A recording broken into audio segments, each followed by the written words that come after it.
Aeons ago, brothers from outer space, under the spiritual guidance of the masters of wisdom, the creators of the universe, came to Earth and settled in the core of the planet. Their task was to prepare the surface of the planet for the development of higher forms of biological life and for the reincarnation of souls destroyed in the atomic explosion which had shattered the planet Melona, Lucifer, located between Jupiter and Mars.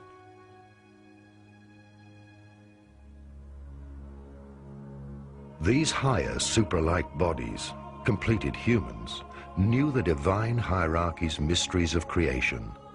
They were aware of the planet's inner logos, whose consciousness gave birth to unique soul groups, each able to incarnate at different times.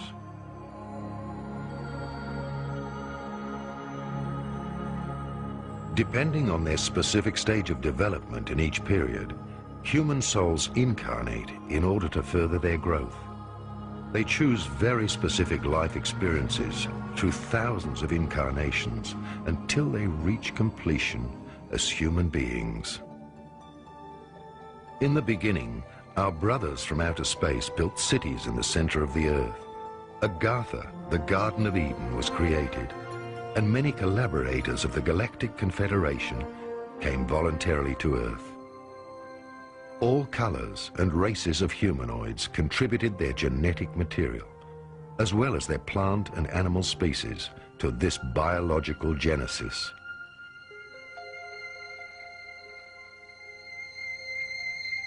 In the creation plan of the Cosmic Father, the Earth was considered a suitable living space planetarium, which would produce a universal humanoid able to overcome all polarities and a diversity of climatic zones.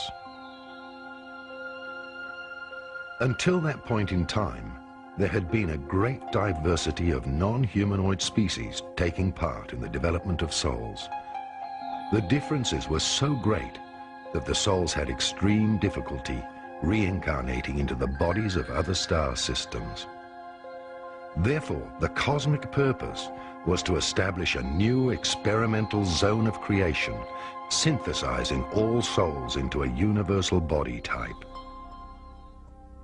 The Galactic Confederation and its leaders, the Melchizedek Order, the Brothers of Light, descended to Earth to introduce a new type of human being and a planetary pregnancy. They created the human species in their own image and assisted in its genetic improvement. I'm a specialist in extraterrestrial visits that took place thousands of years ago. Our ancestors did not understand these visitors. They thought there were some gods. They did try to copy the technology of the heavenly creatures. Of course, not correctly, not the function of the technique. A Stone Age man who sees a car, for example, cannot reproduce a car. But he can draw it. He can carve it into rock. He can carve it into hide. All went well according to plan until the downfall of the angels. The reincarnating animal-like humans were improved through direct genetic intervention and in a short time span developed suitable bodies. The bodies of these creations became perfect in such a short time that souls from Melona, Lucifer, Venus and Mars, who in past times had already gone through cycles of incarnation and creation, were now able to reincarnate on Earth in order to attain completion. From that time on, two types of humans inhabited the planetarium Earth. The true immortal and physically etheric beings in the center of the Earth, who watched over creation and its evolution, and the mortal creations who purified themselves through reincarnation and developed towards human beings. In accordance with the plan, human beings brought forward civilizations which rose and fell. Different soul groups gathered their experiences in these civilizations. However, the guardians of evolution, also called angels, seemingly took the power into their own hands. They saw how beautiful their creations had become. Some of these extraterrestrials from outer space were tempted by the earthly kings who were always offering them gifts, including beautiful women and even their own daughters. Some of the emissaries of the Confederation gave in to temptation. The beings from outer space physically procreated children with the reincarnated beings. This was the only action forbidden by the Elohim. From then on, they had to give up their status of impartiality and immortality. They were banished from the inside of the earth, from Agartha, the Garden of Eden. From then on, they had lost their eternal youth and their androgyny. The inner closed cosmos of a complete human being, through the union of the soul and the body's personality, suffered a separation. They were thus condemned to a fall and a return to the process of human evolution. There is a time when the old female Indians tell in the Sanskrit texts that 3 of their Indian cities have circulated around the earth, and the 3 cities are described in detail. The one belongs to God X, the other to God Y, the third to God Z. They are described colorfully in the meeting halls. They're described as manas. These are little vehicles which have come down to earth from these heavenly cities, and often people were given a privilege. They were taken along by the so-called gods, the teachers, in the heavenly cities. And truly, the heavenly cities are described in all detail. But then an argument broke out between the gods. One was called Siva, not the Shiva. The Siva with a C-I. This Siva had, because some so-called evil spirits had settled in one of the heavenly cities, destroyed it, and he did it with a devastating beam. It is described how the city fell to the ground, fell into the Earth's atmosphere, and finally in rubble onto the Earth. And it looked as though splinters of a meteor had fallen to Earth.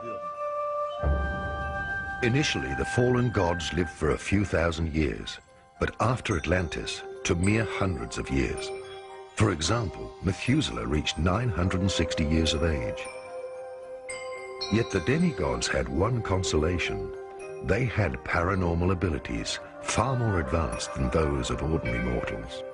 Through their higher vibrating chakras and energy centers in the physical body, they were still able to make use of their 5 higher senses. They were clairvoyant, clairaudient, clear-feeling, clear-touching, and clear-smelling. Furthermore, they had the gift of magnetism, which they were able to use to heal people. Their knowledge of sophisticated technologies rested in their subconscious. Their extrasensory gifts made them the spiritual guides of the outer world. The prophets, high priests, and magicians of all times have been the souls of fallen gods. Yet all this was part of the Creator's plan, and these souls have made a voluntary sacrifice for the maturing humankind in order to provide it with a light on its path to becoming human and to the Godly Father. Once upon a time, there existed on earth a high culture whose people were filled with the Spirit and knew all the mysteries of creation. These secrets of creation were revealed to them because they lived in harmony with the laws. When human beings choose to live in wholeness and in harmony with the purpose of their spirit and soul, this choice opens the doors to a higher perception, and the universal spirit offers the truth of life through divine inspiration. The result is global enlightenment, and civilization develops. In Atlantis lived the 4th root race, which had reached the pinnacle of its development. Its divinely inspired scientists had acquired the secrets of universal energy. At that time, scientists and divinely inspired masters worked together to take technologies out of the spiritual reservoir of the universal Akashic records. For a long time, power and love were united. Human beings did not have an ego separate from the higher self. Humankind experienced a blossoming in all branches of science and in space exploration. Almost all illnesses were curable, and people often lived to a very old age. They had contact with other planets and with outer space human and spiritual beings. The human race living at that time possessed the universal understanding that the planet is a biological living being, and that the planet is a body and its people the cells of that body. People knew neither ownership nor egoism, and they kept their planetary body, the Earth, clean, because they knew that they only had one Earth in common. They could neither sell nor divide it, nor were they allowed to market its water, air, or resources. Everybody had everything they needed. There was no class distinction. There were neither rich nor poor people. They gave to each other and lived in abundance. The living cosmic laws of brotherhood replaced the dogmatic religions and laws. People did not know labor. Rather, they contributed joyfully to the community with their personal achievements. Each individual's talents were encouraged. The understanding of both the inner spiritual worlds and the material outer worlds enabled the archetypes, the risen masters of wisdom, to live amongst humans and to teach them the great mysteries and initiation steps of the temple. The simplicity of the universal knowledge of the five elements, earth, fire, water, air, and the cosmic ether, formed the basis of a global sustenance. Humans still recognize that they're a part of God on earth and that nothing exists separately from God. They were conscious that if they were a part of the creational spirit which had been materializing for millions of years, they had to possess in themselves dormant but almighty powers waiting to be awakened. In mystery schools, step by step, they learnt to rise to a God-human consciousness. No one prayed anchored in the fourth dimension. The masters of wisdom knew that at the peak of this civilization, the cosmic cyclic plan had anticipated that the souls would move down into the third dimension in order to totally experience the forgetting of their divine source and to live through the so-called Dark Age.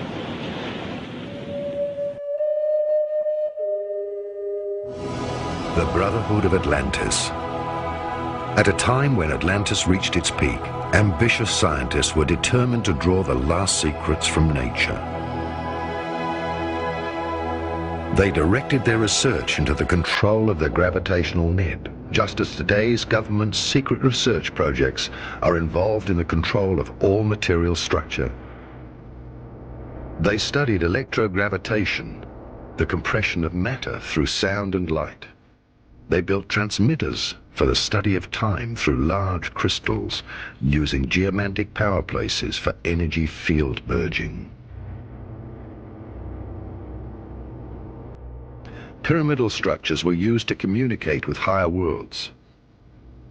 They used science to look for the original sound from which everything came.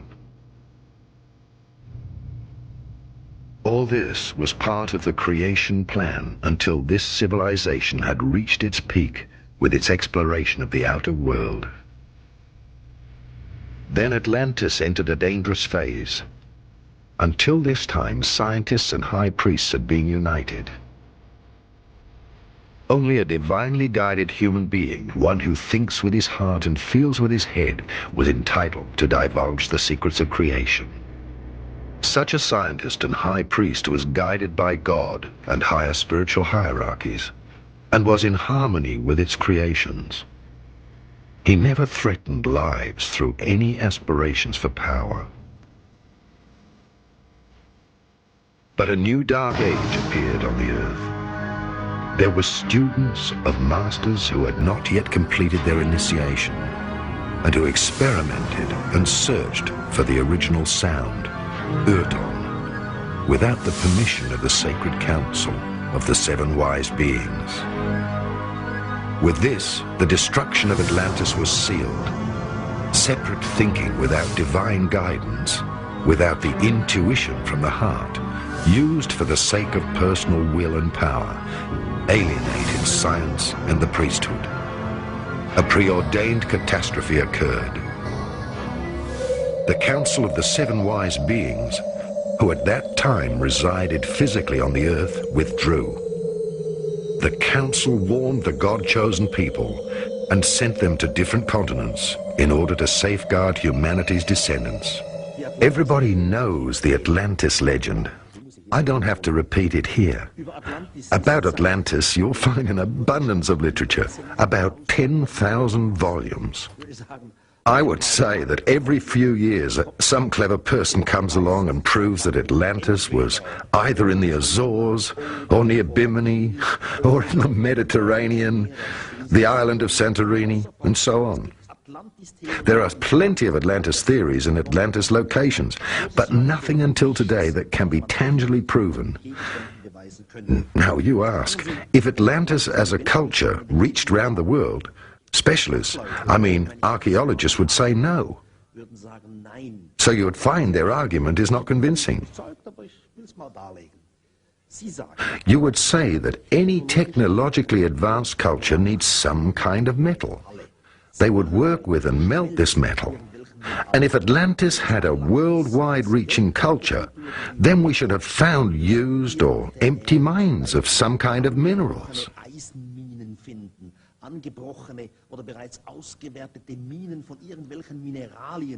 And none has emerged so far.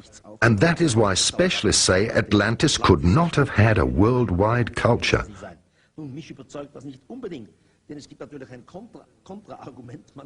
The more perfect a culture, the less it would need these kinds of minerals and raw materials as we have them today. One could even say a perfect culture would maybe destroy itself from the outside in a perfect manner, and nothing would be left behind. So we're still up in the air. I would say Atlantis.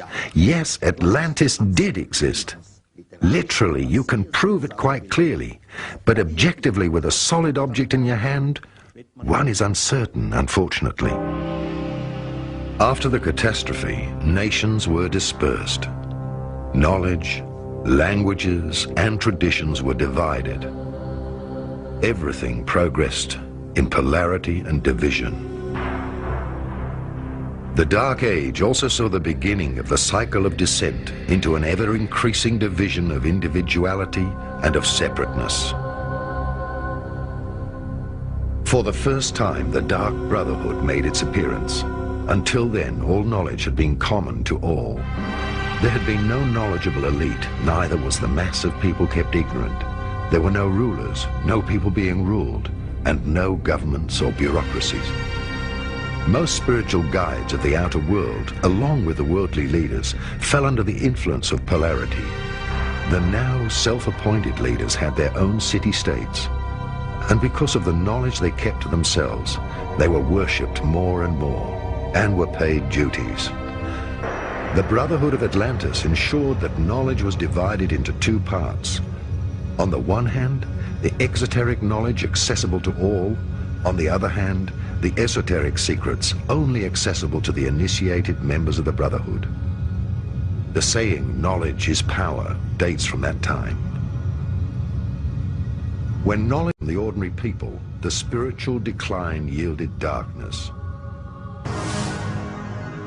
Power struggles and dissension arose among the leaders of the Brotherhood, who, afraid of losing their power, used science to develop weapons, because verbal agreement was no longer possible. At first, weapons were developed for defense and later used for aggression. Governments began to spy on each other, and the first secret service agencies were founded to forestall opponents. This tradition is alive today. The secret services not only serve government leaders, but also the powers of corruption. Thus Atlantis, after many declining cycles, finally reached its downfall. At the peak of one of these quarrels for absolute power, the ultimate weapon, a gravitation bomb, was produced. in order to destroy the cities of the now fighting elite priests. The Indian national epic, the Mahabharata, is widely known. It tells of wars. For example, in the 5th book of the Mahabharata, it tells of a god who was called Gurkha. And this Gurkha has thrown a single lightning bolt onto the threesome city. Then it was described in detail how the elephants stumbled around in circles, their skin hanging off them. They roared, people screamed, birds fell out of the sky, warriors tore off their armor and jumped into the water. It is clearly said that everything was surrounded by a deadly breeze, and even the unborn children in the womb died. And this is a case out of Indian mythology where definitely a bomb had been dropped, because all the symptoms have been described so precisely. Up to the Great Blow, several large cities ruled. One of them was Urd on the plain of the Taklamakan Desert between Tibet and China. Poseidon, the metropolis, now lie on the bottom of the ocean. The golden cities on the banks of Lake Titicaca, the Empire of Tula in the far north, as well as many other mysterious and lost cities, which we now know from our legends date from this time. Within 30,000 years, these cities waged destruction on each other until the final atomic war. At that time, the original sound, Urton, was created, and the gravitational web of the magnetic pole of the Earth was suddenly dislocated. A pole shift followed, the continental plates were torn apart, and floods washed most cities of this high civilization away. Da gibt es eine sehr, sehr brisante Geschichte, die eigentlich niemand kennt. There is a story that nobody really knows. As everyone knows, uranium has a specific nuclear value, uranium-214 to 235, which is needed, for example, for bombs and nuclear power stations. And this uranium must always be kept within a certain limit of radiation.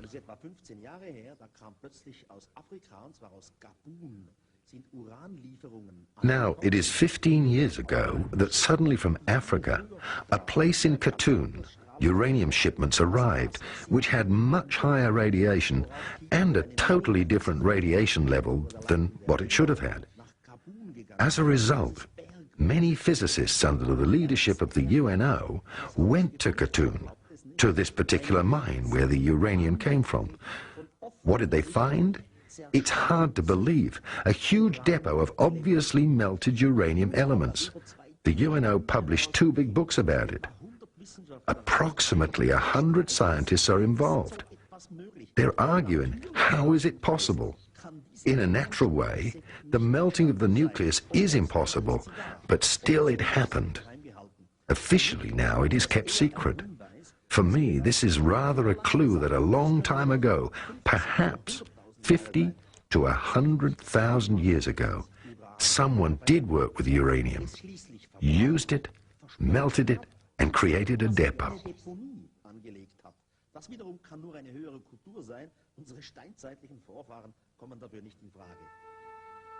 One part of the secret knowledge of Atlantis was brought to Egypt, another part to Tibet and India. The first pharaohs were the direct descendants of the Atlanteans. Their secret initiation texts were passed on to the Egyptian royal dynasties. Not surprisingly, Atlantis' high technology led to the building of the pyramids and the Ark of the Covenant. Part of the Brotherhood of Atlantis and its tradition survived in Egypt. The Hermetic mystical knowledge directly emerged from this tradition. Ancient secret drawings and archives from Atlantis were used. Akhenaten, Hermes, Trismegistus, Abraham, Pythagoras, all retained their secret. The Brotherhood of the Snake. Wzorem do tworzenia perfekcyjnego człowieka i perfekcyjnie funkcjonującej planety The symbols of the original pattern to create the ideal human and the perfectly functioning planet is represented by the sign of the Egyptian life key, the ankhs. All forms of existence, as well as planets in space, arise with this pattern. The components of the pattern are represented by the colour chart. And what is the connection between the colour chart and the ankh cross? One can imagine that the right arm of the key creates the material, which means the physical body of the human. This substance and its complete condition is built of 7 colours on the colour chart. The program, which is the soul, in its turn, is created from 5 different colours, so that the physical can be complete. This is the soul body, in which there are 5 ultra-minds, the anti-material chakras. These symbolise the left arm of the key. Lewe ramię. Podtrzymujące ramię, obydwa te ramiona wagi są zerem, ale są zerem pełnym, jest to zero pełne życia. The lower section, which supports the 2 arms, is the zero zone. It is also called spirit or monad, the univalent element. Here the colours that create the matter, as well as the antimatter, are united. Here, all experiences are stored, those of the physical body in the positive arm, as well as those of the soul in the negative arm. These are the areas of energy that occur throughout incarnations. So one can say that the zero zone is pulsing with life. The 4th element, the ring of life keys, represents the consciousness, which harmonises the balance of the scales. The consciousness looks after its tools, that is, the physical body, the soul body and the mind body, and is responsible that none of these bodies destroys itself, independently from its life's experiences. Through this practice, the pattern of the life key stays complete with us. This role of consciousness was indispensable, especially on Earth, because here one constantly tries to change the meaning of the 12 colours. Man has constantly tried to manipulate the laws. This, nevertheless, was the price to pay for universalizing the body. Even the elite priesthood was affected, and they dogmatically defended their truths. 2 major brotherhoods arose on Earth, both influenced by Shambhala and Agartha. Together they are called the Brotherhood of the Snake.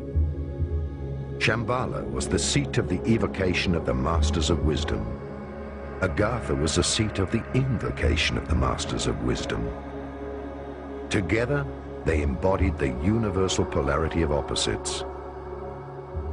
In the outer world, each brotherhood held the other one to be the Dark Brotherhood, the Black Magicians.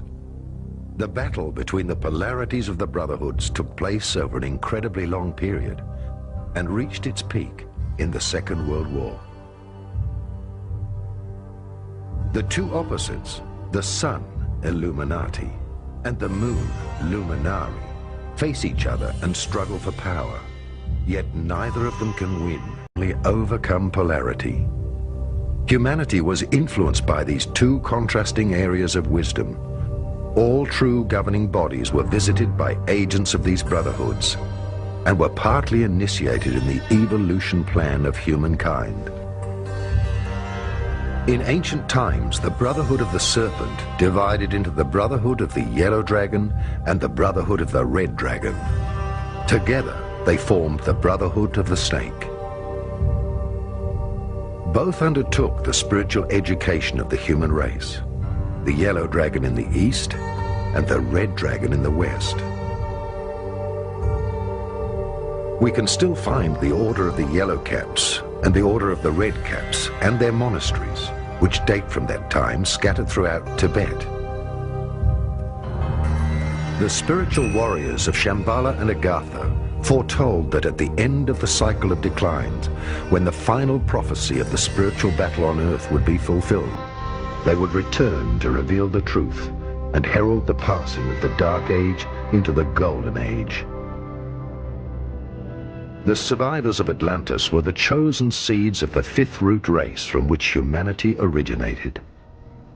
Over many thousands of years, the maturing humankind went into a deep and amazing state of consciousness.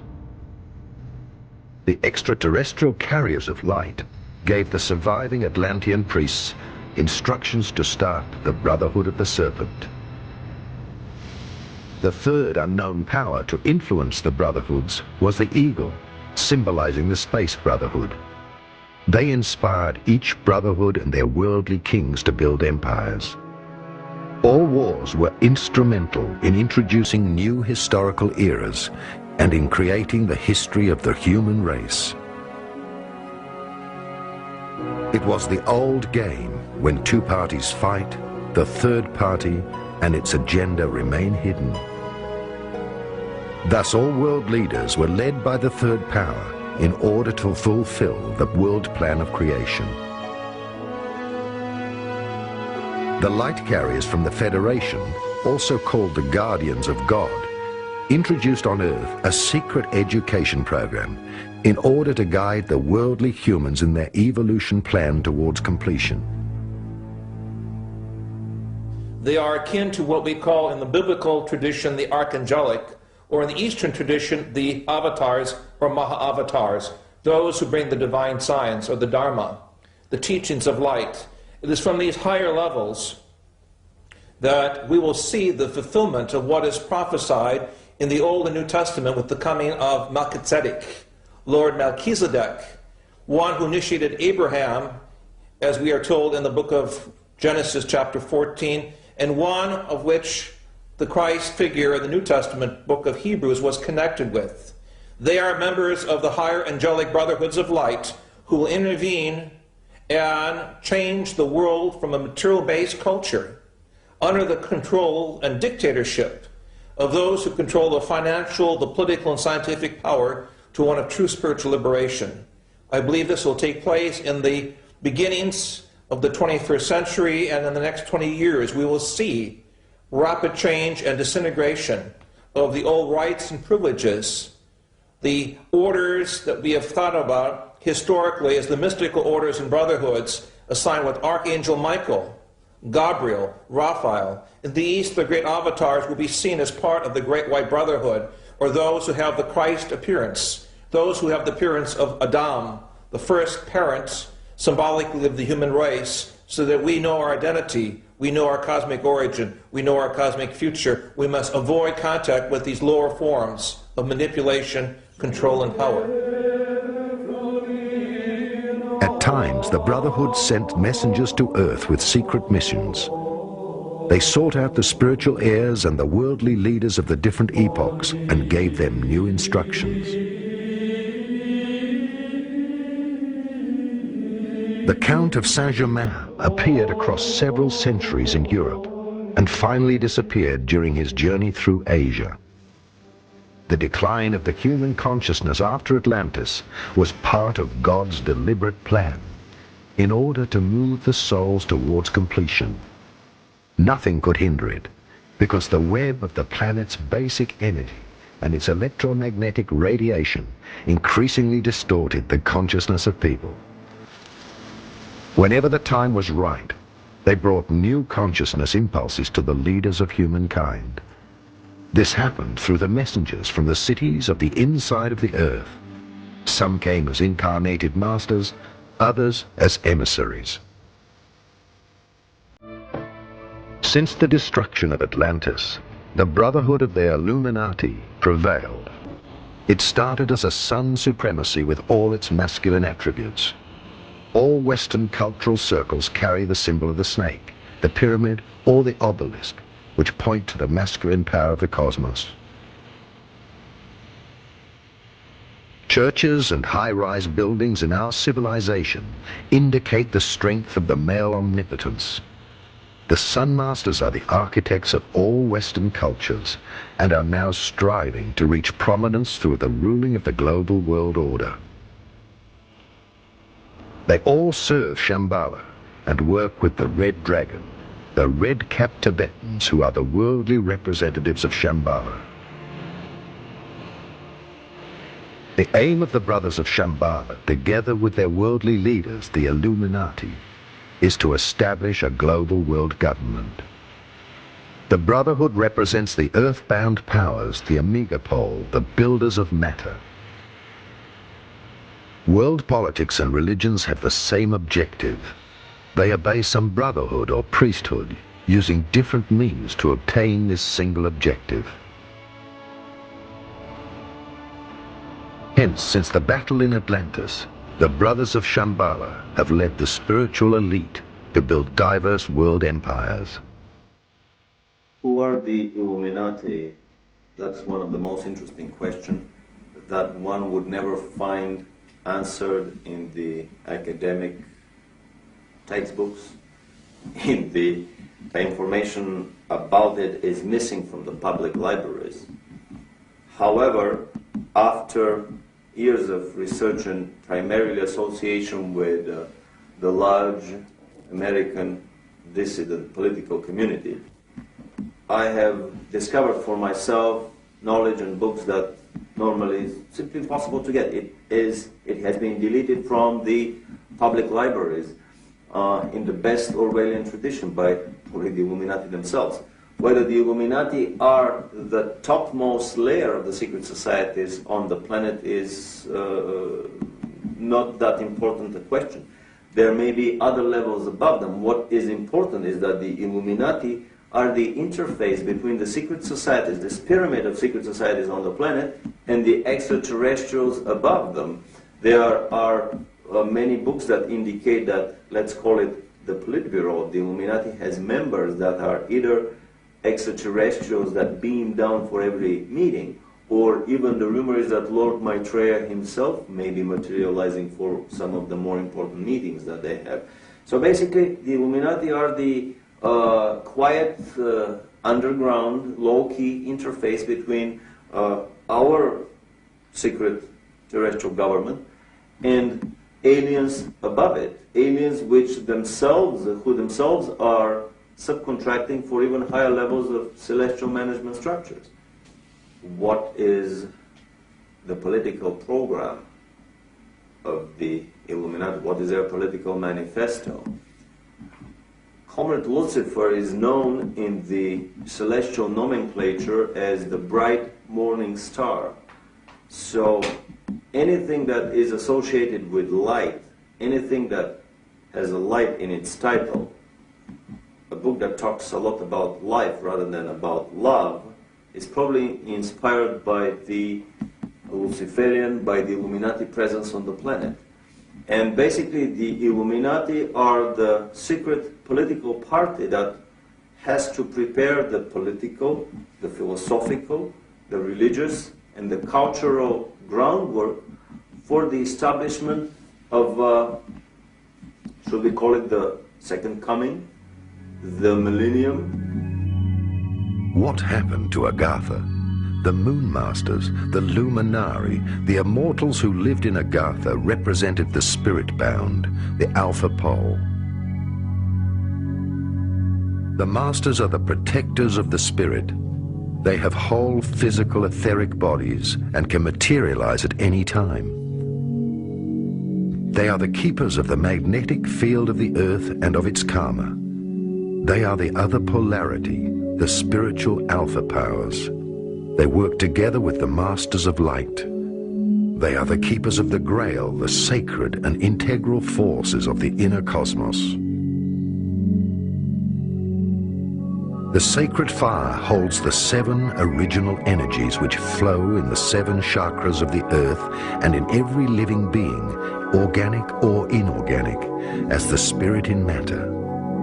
As such, it manifests as the building plan of God for the world's era. Agartha exists as the physical etheric city and conceals the opposite poles of the Brotherhood. The Masters of the Moon are the cosmic feminine powers, the spiritual strength, the inner life force. During the Dark Age of the last 26,000 years, the 7 wise bodies from Atlantis, Kumaras, withdrew to Agartha.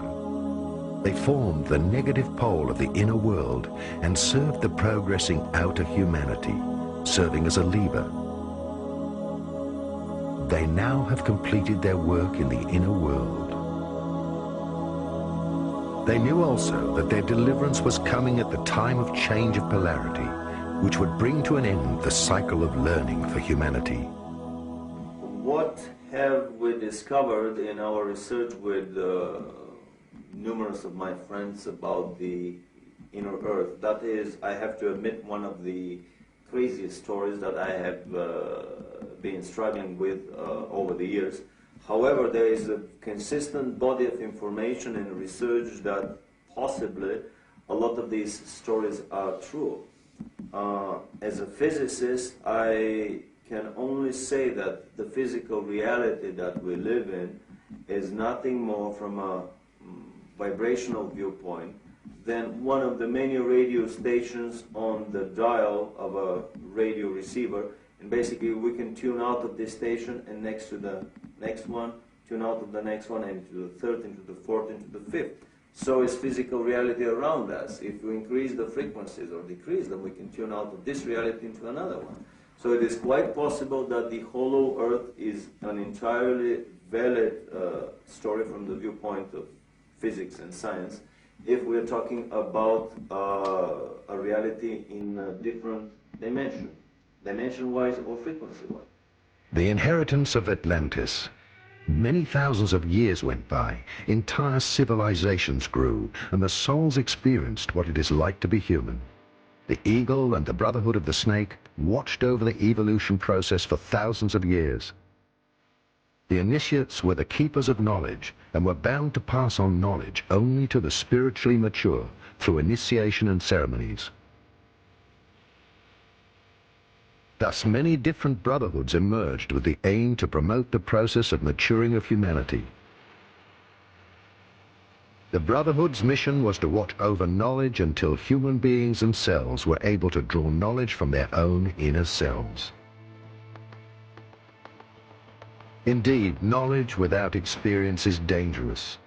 Every human being had to grow to the present day in order to become the foundation of the human God. The complete human being is the spiritual law of God incarnated. Every era was the manifestation of a different virtue.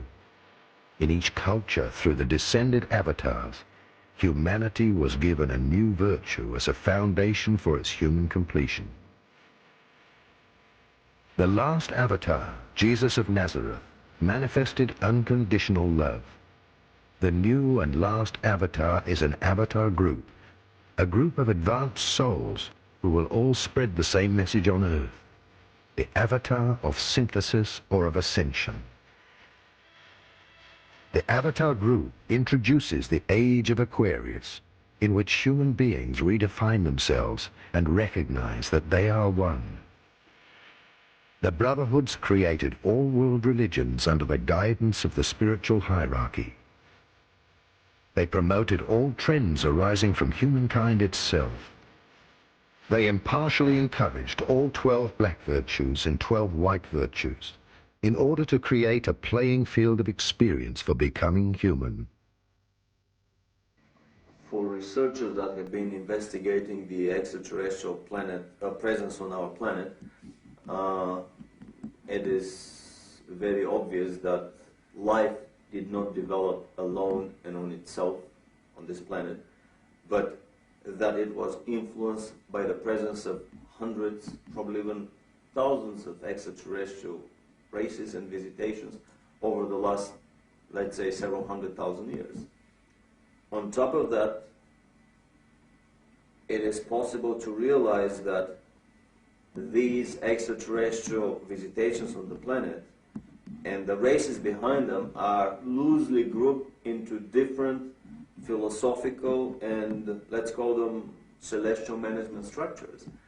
So on our planet, which has the influence of at least several major such management schools, we see the competing influences of these presences, and we see these gentle attempts at arm wrestling over the table of these management hierarchies to introduce their concepts, their viewpoints about the racial development on our planet, about the philosophical, about the political, and about the cultural development. Human beings have the option to choose the virtue they want.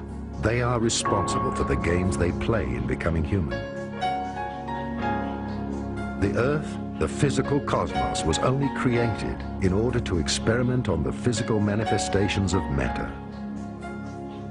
Everyone believes that his intention and point of view are always correct.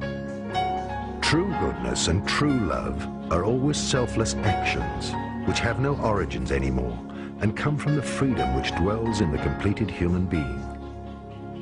Selfless action never arises to suppress the negative pole, nor to embellish or improve it. Selfless action, a positive action, is worth more than 1,000 words on love and on improving the world. The Brotherhood of the Snake had been in power for a long time when arguments originating from the old conflict between the two brotherhoods of Shambhala and Agartha from Atlantis arose and flared up time and time again.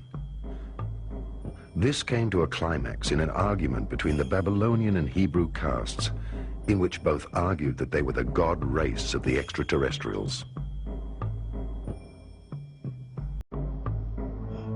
Thousands of years went by in which the same game of power and polarity opposites took place. Finally, the Hebrew Brotherhood on Shambhala's side won against an Aramaic branch of Agartha, with the help of Atlantean high technology, such as the Ark of the Covenant. During the entire time frame of the Old Testament, from the flood to Abraham and Moses, who received new guidance from God's guardians, there was a brother war between the scattered Aryan castes of Atlantis with their ever lower descending consciousness.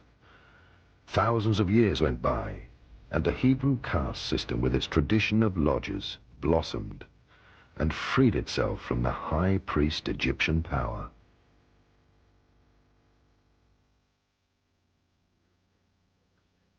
Once again, the spear of destiny was taken from one culture and handed over to another. The Space Brothers secretly inspired the Hebrew priests and guided them in order to direct the newly chosen people of God. The Hebrew leadership role strengthened, and generations grew up under the influence of the deep mystique of the Hebrew initiation scripts and ceremonies of the rabbis. The prophets told the priests that they could foresee the birth of a new Messiah who would bring a new age. The prophecies also said that the Messiah would have incredible abilities and would be more powerful than all the world's kings. So the Hebrew Brotherhood knew for a long time approximately when the Messiah would be born, and they were very afraid to lose their spiritual and worldly powers.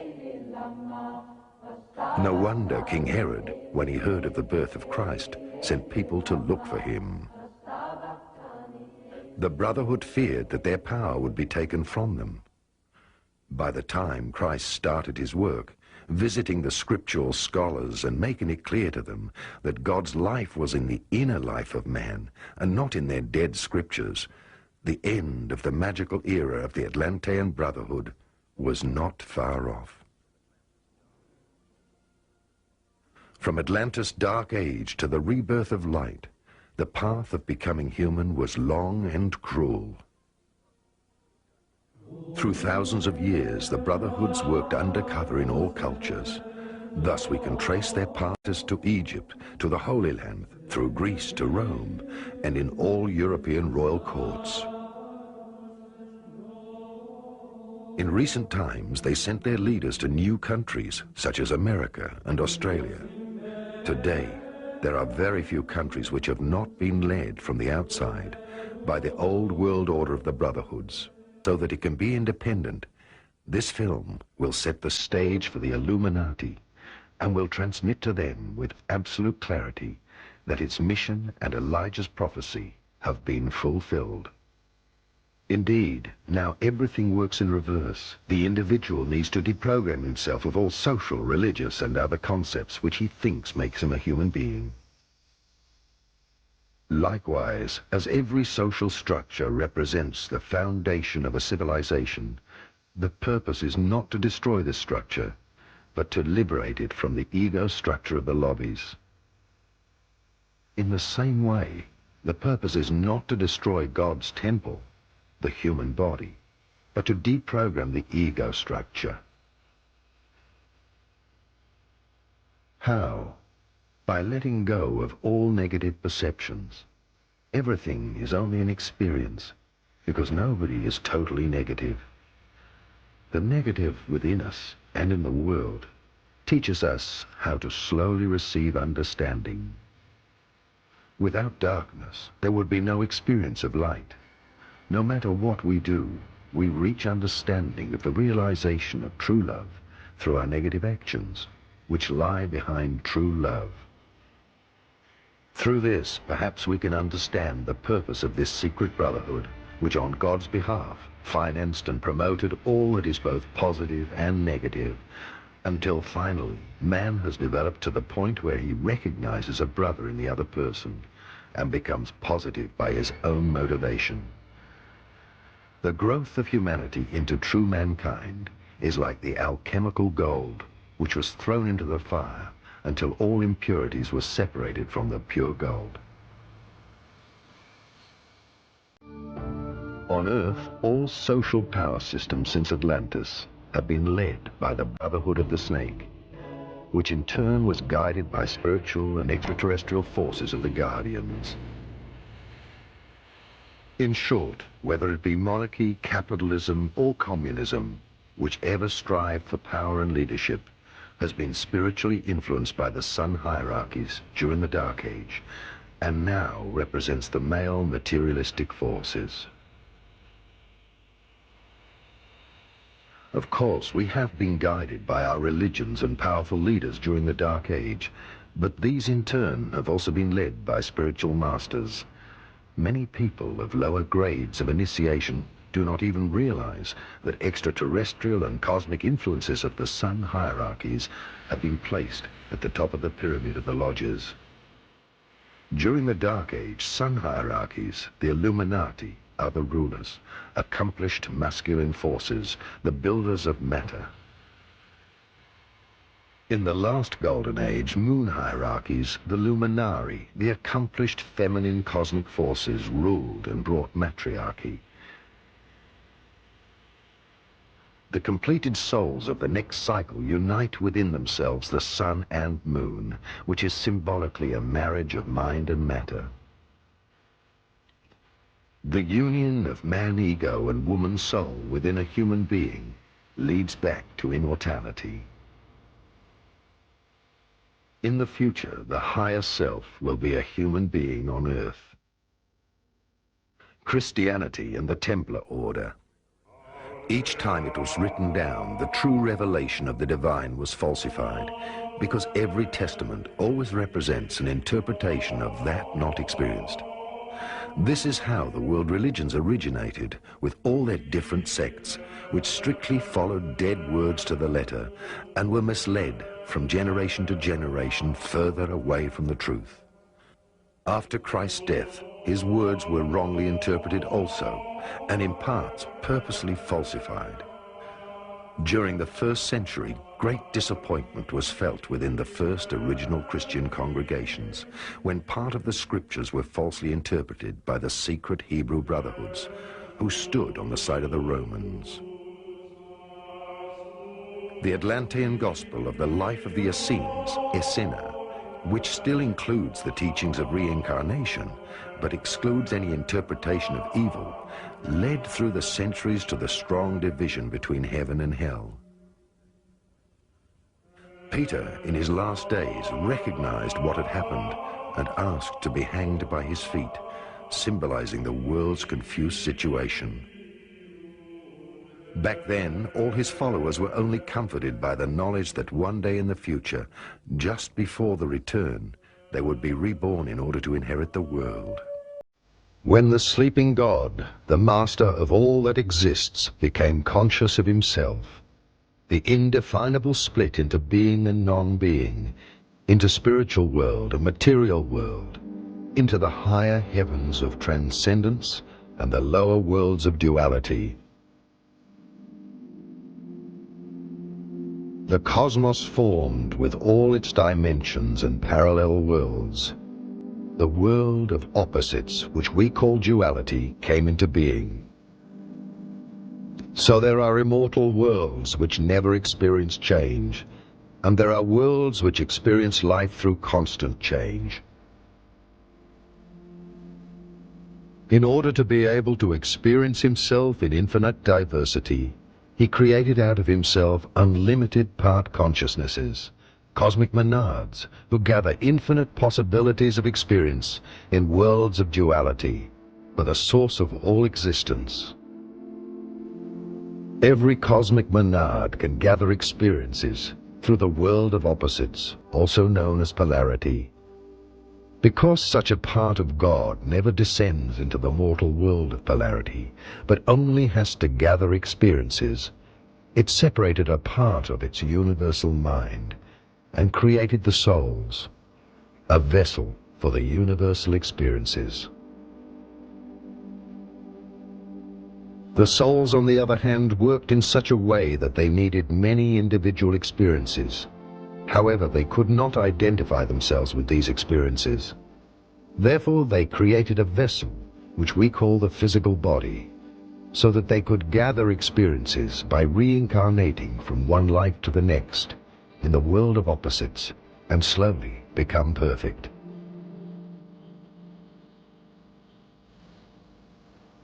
This parting is the rising of the cosmic Christ, or the cosmic crystal, which grows during the exhaling cycle of the source. One could also compare the growth of the cosmic cycle with the tree of life. Matter is the slow transformation from spirit into light and sound, and ultimately into alchemical crystallization. We are condensed shapes of light, like leaves of a tree, which after falling in autumn are reborn in springtime. Our experiences are preserved in the souls. The cosmos is like a school with many classrooms, and therefore there are, as in a school, different grades of maturity. These grades of maturity of the worlds are separated by different levels of vibrations of matter in different dimensions.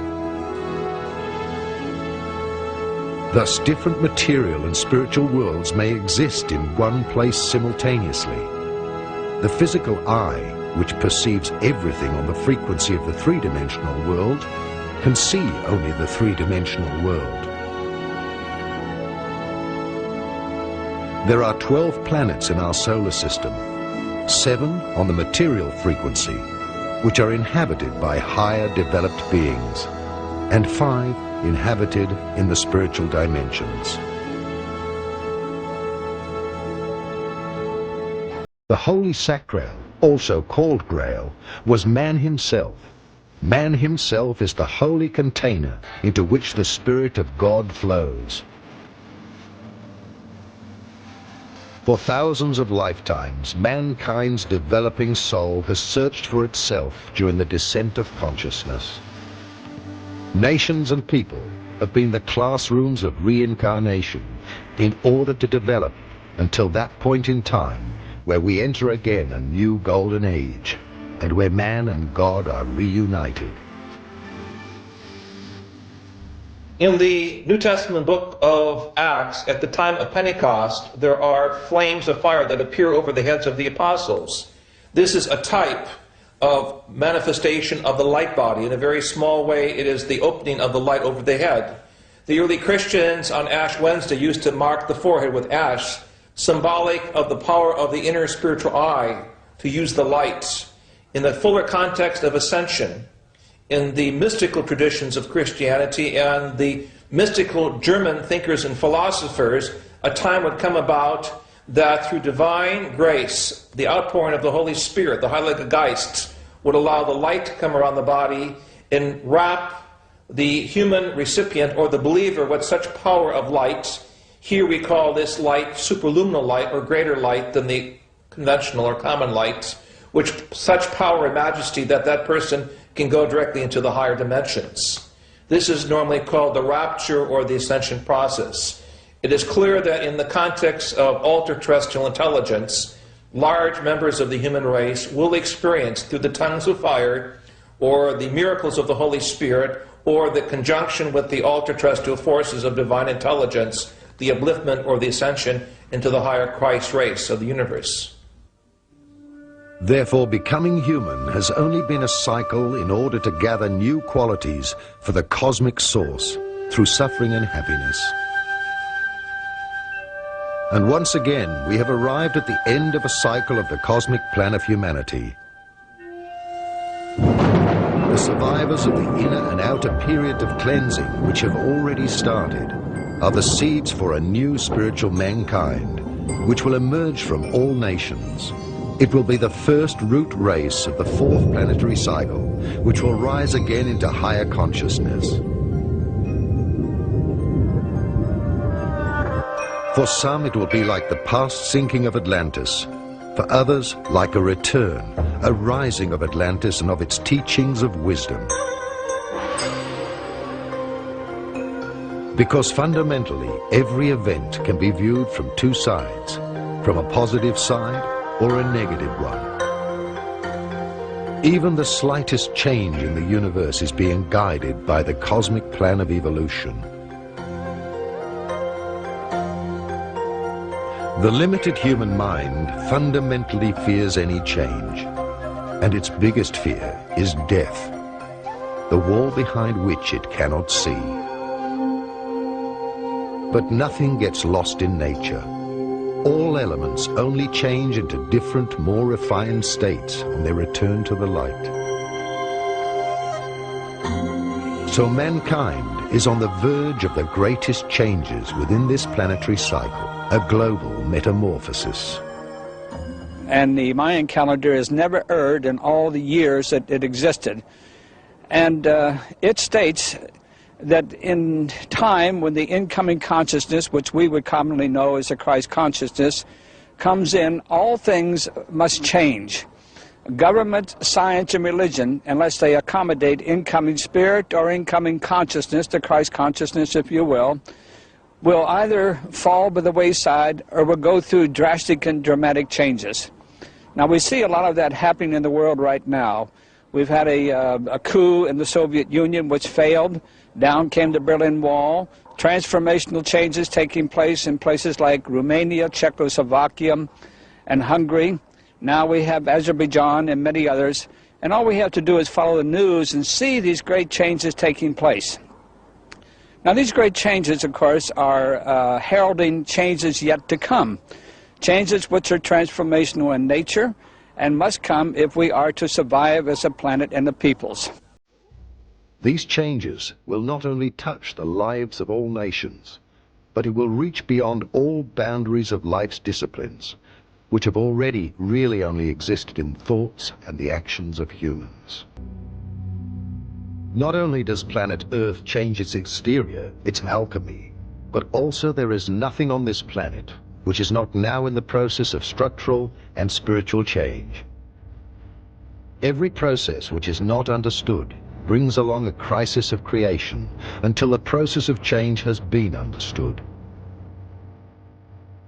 Thus the future human being finds himself in metamorphosis, like a caterpillar which does not know that it will become a butterfly. Everything in the cosmos, in our planetary system, on Earth, and within ourselves, humans, will step further up the ladder of evolution, according to the plan of the Creator, until a point in time when the cosmic night of creation, the exhaling of God, will come to an end. We need not fear any of these changes because everyone will, as at the end of a school year, progress to the next grade according to his development, or repeat the last year. Heaven and earth will be new. Even a new planet in our own galaxy will be born into a second sun. That part of the mankind which opened itself will experience the resurrection into the fifth dimension of consciousness. Zapewne zauważyliście Państwo w tych latach od 83. You probably noticed in this period, starting from 1983, that there were many changes both in human outside behavior and in the feelings of our physical bodies. They were also manifested by enormous social movements. Reaching the pattern is not a gift. It is not a convenience either. Setting in order is sometimes painful, sometimes in feeling. This is the price of the truth forcing its way through all falseness which we have all created on the planet. Living fiction is very painful. Sometimes our physical body suffers. Sometimes man's inner self or his soul suffers because he has to accept and fit to the program which we have brought down 8 billion years ago. Which means we are returning to this ideal pattern which lets a man live forever, just now through painful experience.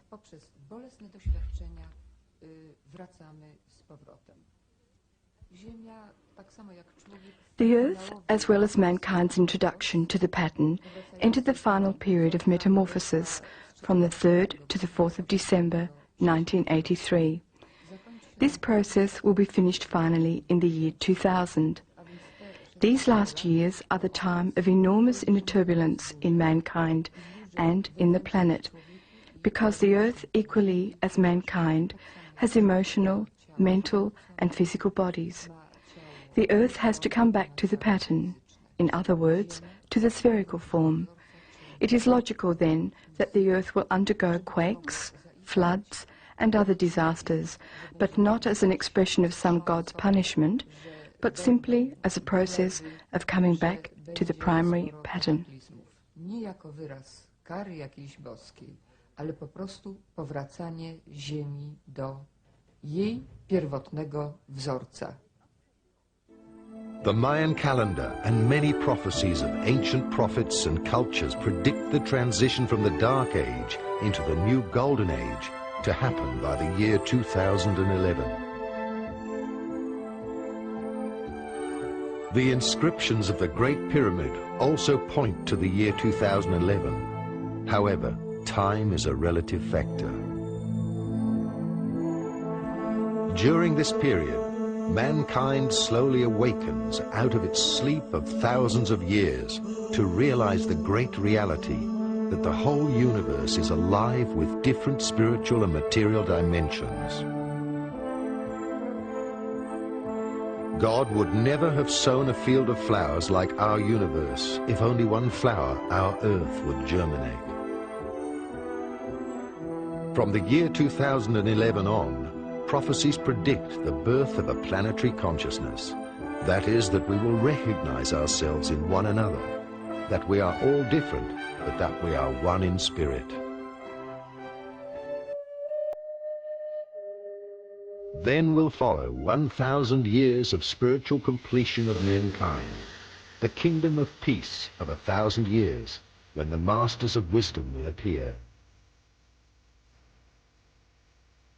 Until that time, not only will parts of mankind step back into the 4th and 5th dimensions, but also the cosmic fall of the Omega cycle will end. God's exhaling flows into the inhaling. The Alpha cycle commences. Everything returns to the source from which it originated. We are concluding the spiritual involution and the parallel evolution of the physical body. Our forefathers passed on this mystery in the shape of the Sphinx before they left this planet.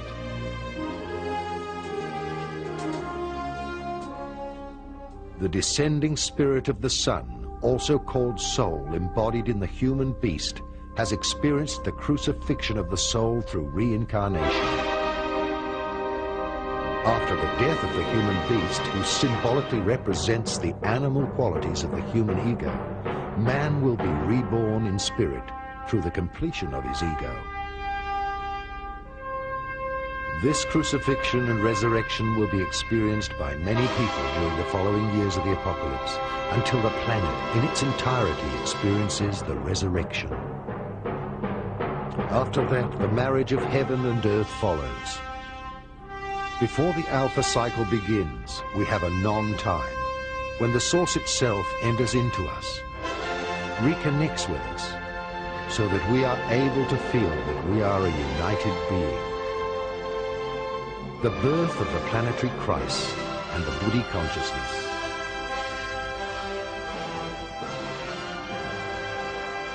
The return of the Christ, the return of the teachers of the worlds, the returning of the extraterrestrials, or heavenly master teachers, therefore all point towards this event. The planetary birth of the Christ consciousness, the neural webbing of mankind into a collective consciousness. However, until the conclusion of this quantum leap into the seventh dimension, the greatest changes will happen on Earth.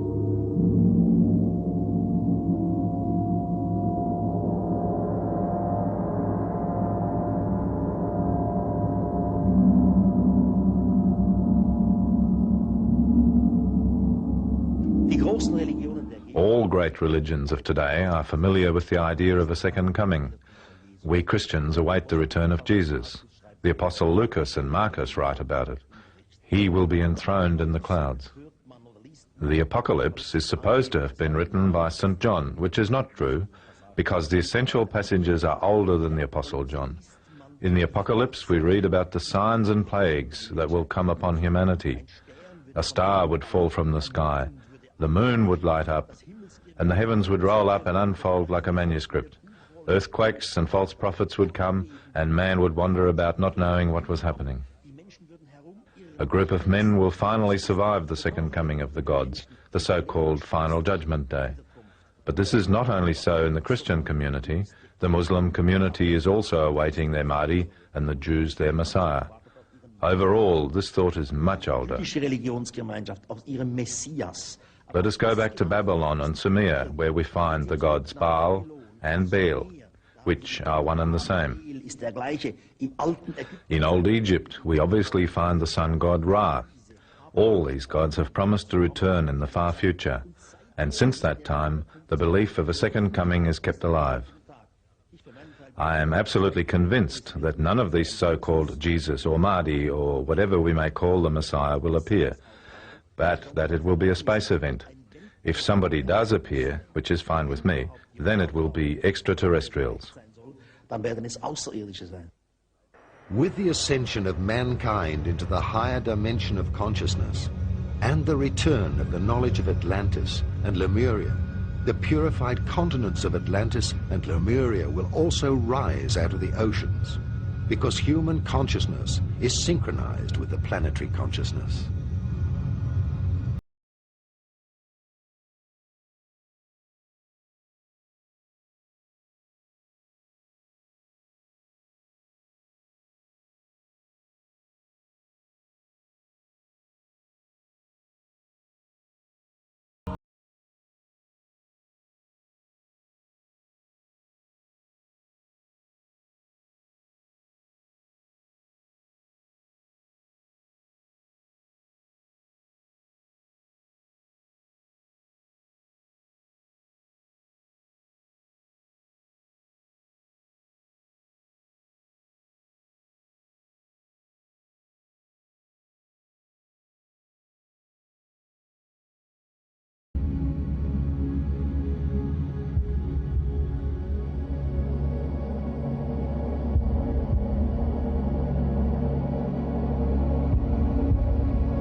The shifting of the poles has already begun. New cosmic energies will then flow through the spine of the Earth, that is the axis of the poles, and be distributed across the electromagnetic field of its aura.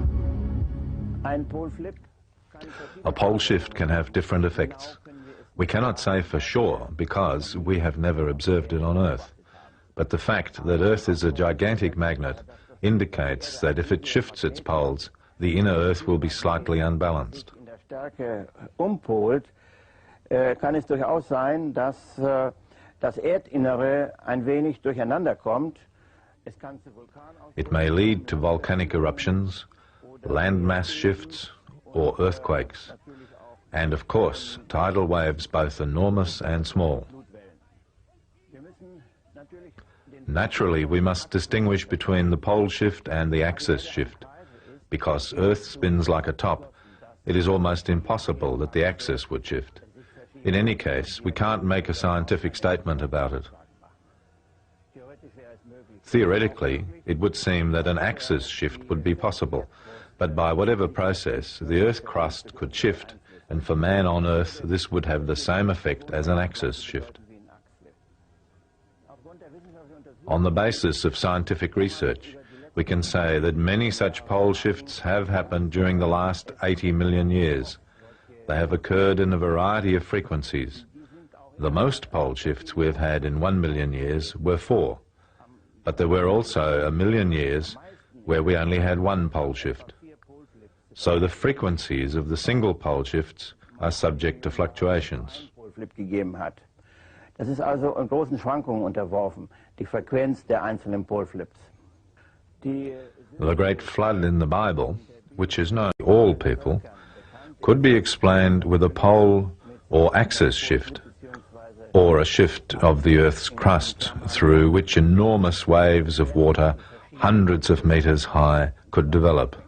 Bei dem es unter Umständen sehr große Wasserwellen und hunderte von Meter hohe Wogen geben kann. My observations with this device go back over the last 10 years. During that time, the strength of the magnetic field has reduced by around 4 degrees. 4 Grad reduziert. As the old prophecies have already predicted, the wheat will part from the chaff. Those people who can adapt to the faster flowing energy by extending their consciousness will survive the purification process.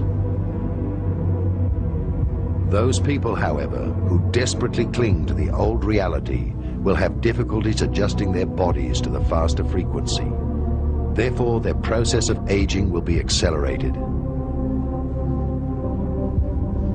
The great purification will divide mankind into 2 big groups.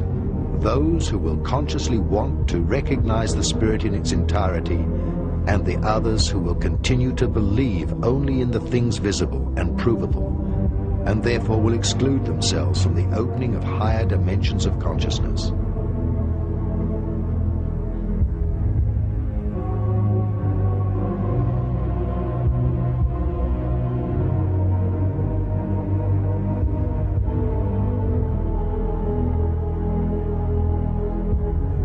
Many prophets, such as those mentioned in the Apocalypse of the Bible and by Nostradamus, have predicted that within the next stage of transition from the 3rd dimension of consciousness into the 4th and 5th dimensions, large disasters will occur.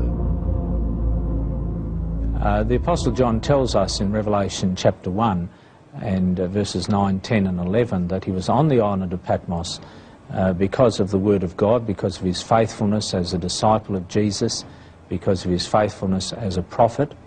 When John focused upon the return of Jesus Christ the second time, he focused upon what we find in other places in the Bible about how Jesus will come and why he will come and what will happen when Jesus Christ comes. John in Revelation chapter 1 and verse 7 made it very clear that when Jesus Christ returns, every person who is alive on planet Earth at that time will witness that coming. Every person will see him come. If you go to the last verses in Revelation chapter 6, you have it very clearly stated that at the time of the coming of Jesus Christ there's going to be a massive earthquake. Every island will move out of its place. John uses the word saying that the heavens are going to roll back, as it were, and the glory of Jesus Christ and the Father is going to be revealed to people. Many people will be absolutely terrified by that event, and we read in Revelation chapter 6, in the midst of the earthquake and the sun going dark and the moon turning to blood and stars falling from heaven, you read of people who will be terrified and will be crying out to the rocks and the mountains, fall on us and hide us from the face of him who sits upon the throne and from the wrath or the judgment of the Lamb. The term Lamb is a symbol of Jesus Christ throughout Scripture. And so you read of the coming of Jesus Christ at that time. And then, of course, in answer to that question, who will be able to stand at that time, which is the question asked at the very end of Revelation chapter 6, you have the answer of Revelation chapter 7. You have those spoken of as the 144,000, those who receive the seal of the living God upon their foreheads, and you read of them further as the great multitude as you read through Revelation chapter 7. A very detailed description of the coming of Jesus is given to us in Revelation chapter 14, verses 14 to 20, where the coming of Jesus is described as a harvest. If one compares all the prophecies of writings such as the Bible, the secret revelations of John, the Quran, as well as writings of recent seers, and well over 100 appearances of Mary until 1987, a shocking scenario of 3 large world events emerges. The 3 great judgments of the world stand for 3 large world wars, which in turn are fulfilling the group karma of whole nations. 2 of these world wars have already occurred. Many believe the 3rd will not happen. But what is the contribution of each individual so that the divine in its grace extinguishes the karma of each individual and of the nations?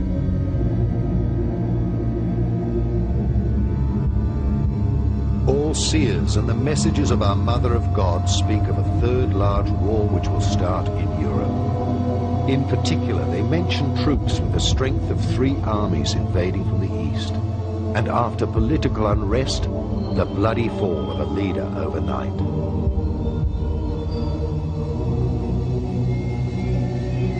It is said in these prophecies that within a very short period as many people will die as in the First and Second World Wars together. Europe's capital cities are predicted to burn during a limited atomic holocaust.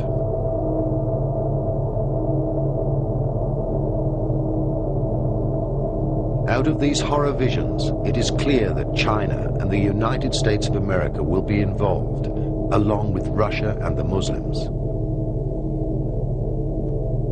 After fierce battles, all of them will resort to emergency atomic action. Consequently, the supernatural judgment will inflict natural disasters to put an end to these horrific developments. It will then separate the wheat from the chaff by causing a large earthquake and darkness for 3 days to put an end to it all.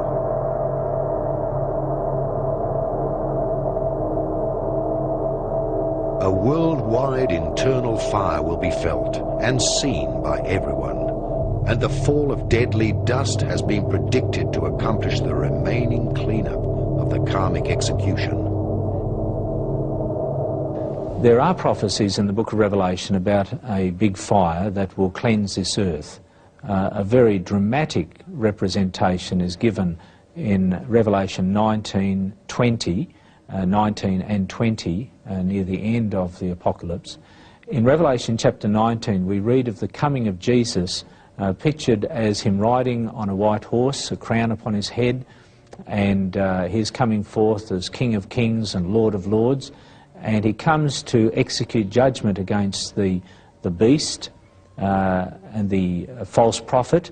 In other words, the 2 beast powers that are described in detail in Revelation chapter 13. The beast that comes up out of the sea is described as the beast, and the beast that comes up out of the earth in Revelation 13 verse 11 and following from there is described as the false prophet.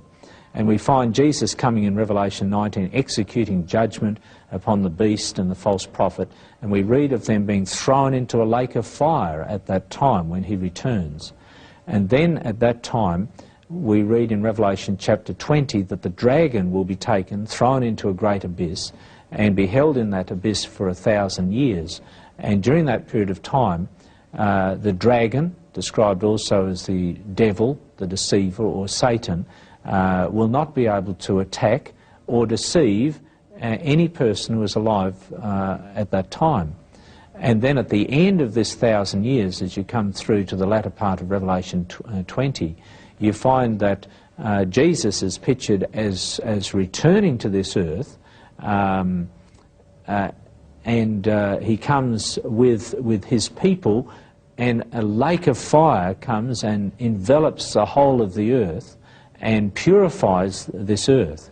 And so the sequence of events that we actually have in Revelation 19 and 20 is the second coming of Jesus, the beast and false prophet facing damnation, as it were, in this lake of fire, then the dragon held as a captive for 1,000 years, then Jesus Christ coming to the earth again with his people, and a lake of fire enveloping the earth and cleansing the earth. As a result of that, we find a new act of creation after this fire has enveloped the earth, where we read of a new heaven and a new earth.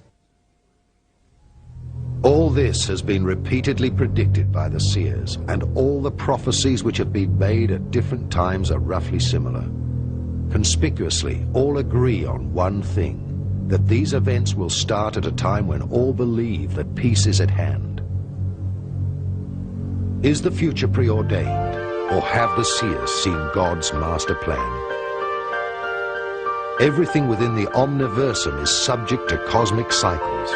Creation delivers everything according to the principle of duality. As day follows night, a plan for the evolution of humanity's development exists.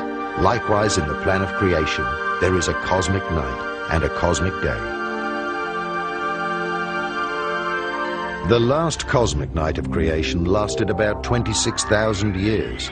During this cosmic night, man was separated from his divine self. Since the 1980s, the so-called ending of the cosmic night. During this ending, the spiritual world will be testing everyone for the feelings in their heart. After the year 2011, a cosmic day will begin. This cosmic day will announce itself with a sudden, incredible light, and humanity will become conscious. The earth will be illuminated, and creation will reveal its completion. The final stone of completion of the four-sided Pyramid of Giza is the symbol for the completion of the Looking extraterrestrially, they are here to remind us that there are other things far beyond us, which of course are necessary if we are to evolve into our rightful ascendancy in the things to come. In other words, moving from the third dimension into the fourth and the fifth dimension. UFOs, per se, have always been there. We have forgotten that because we have returned to amnesia and we have returned to illusion. We are now about to walk or talk or act out of that so that we become realism again, that indeed we have the powers that we once had, and we can take them into ourselves again to change the dilemma that we face as a nation, as a peoples, and as a planet. We must do this again as the people. We cannot rely upon our governments anymore. Governments basically are defunct. We don't like to think so, but they are. Governments are also a captive of many of the malefic extraterrestrials. That was true during the Third Reich. It is now true of the United States government, and I don't know how many more. It is time to turn to those who have our best interests at heart. And those who do have our best interests at heart are known as the guardian forces. The guardian forces outnumber the malefic or bad extraterrestrial forces somewhere around 10 to 1. And yet we do not turn to them, in time of need. Again, to invoke them, again to get them to step in our direction and to assist us, we must do so through prayer and meditation and love and light and balance. And if we do that again, then we invoke the power, if you will, of the guardian forces. We give them the necessary power which they need to deter the malefic forces, including the wormwood planet. These things, of course, are very simple, and I think for some people they're too simple. They would rather think that we have to turn to some advanced type of technology or some advanced type of weaponry. Those days are over. If we are to graduate as a planet and a peoples, we must return to the godly principles that we once exercised and had when we first came here, or before we actually came here from the fourth dimension into the third. We must return to that godliness. We are in the last days, and the battle of the spiritual powers to win over souls has started. Old and new prophecies are to be understood symbolically. The last judgment has already begun. The experience will be different for everyone. The time factor rapidly decreases during these last years, and every one of us will reap increasingly faster the harvest of the seeds that we have sown in order to fulfill our karma. A purification never experienced before will affect all areas of life.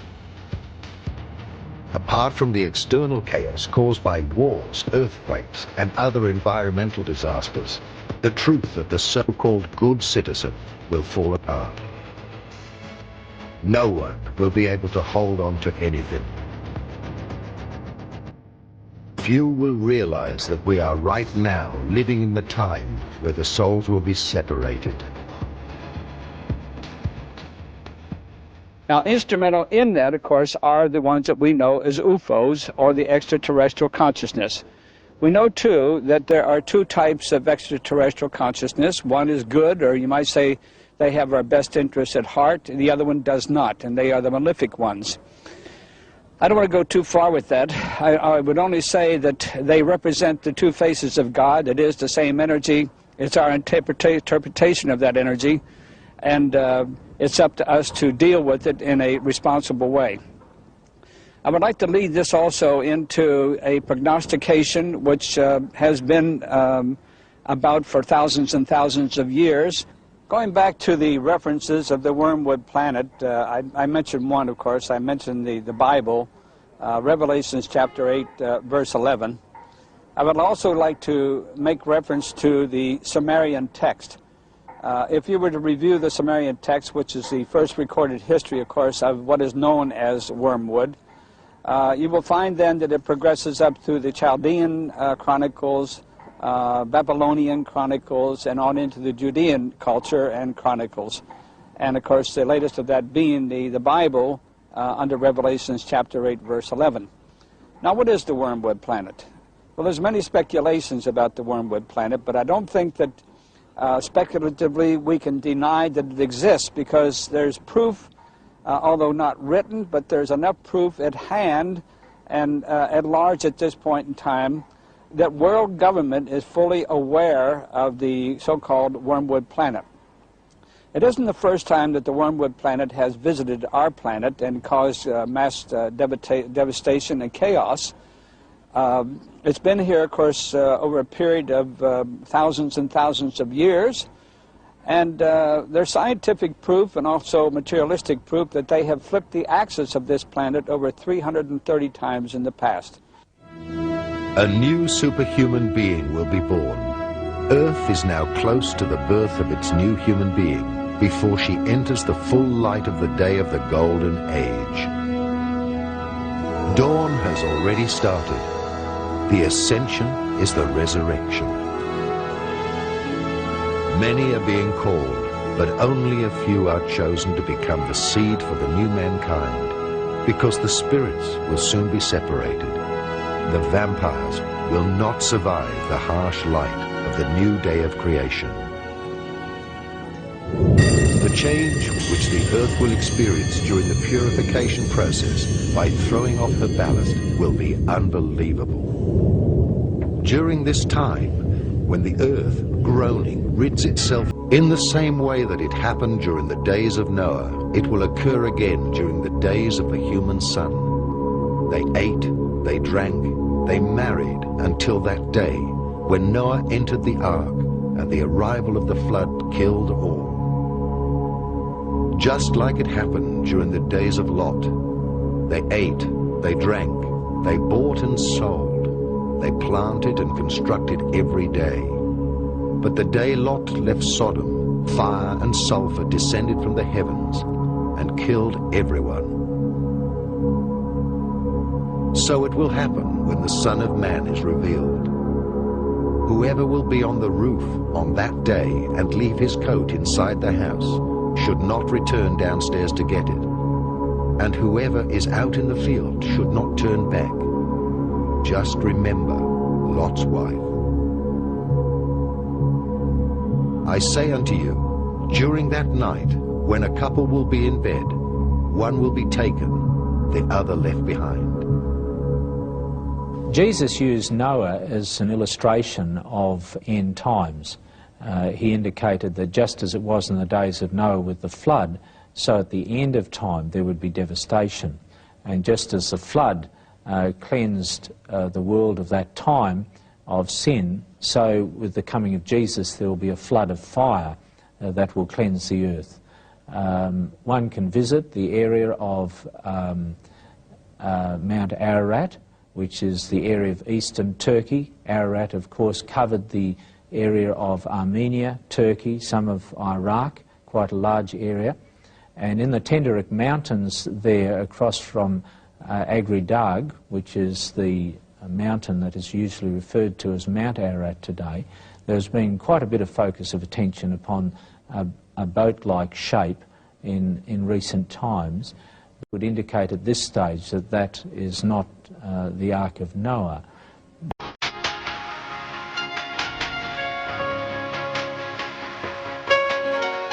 For the chosen ones, it will be important to pay attention to their intuition and to their dreams, because the higher self will be sending out impulses ahead of the disasters caused by humanity and triggered by nature, in order to be in the right location at the right time. Earth will be cleansed for the 7th time, and God within us will decide whether we will be the seed for perfected mankind. The Earth's development in the material world can be divided into 7 successive cycles. At present, we are in the last stage of the 7th cycle. Each cycle was finished by a cataclysm on the Earth, but those who embodied the cosmic values were saved.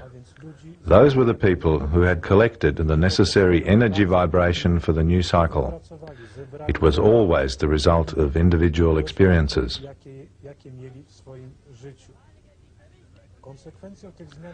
Activated energetic channels and supersenses are the consequences of these changes in a man's body. People receiving messages through their supersenses also receive information about places where certain disasters will take place. It refers to Japan, Great Britain and some European countries. Narażone na pogrążenie się w odmętach wody. Wiele przekazów dociera również. Much information we receive during our dreams, when the body is relaxed, calmed, and our intellect and personality do not disturb us. We become open to all impulses which can reach us from the outside. Everything that comes during a dream, which seems to be unreal, in many cases shows us situations which will happen here on Earth. Please pay special attention to your dreams.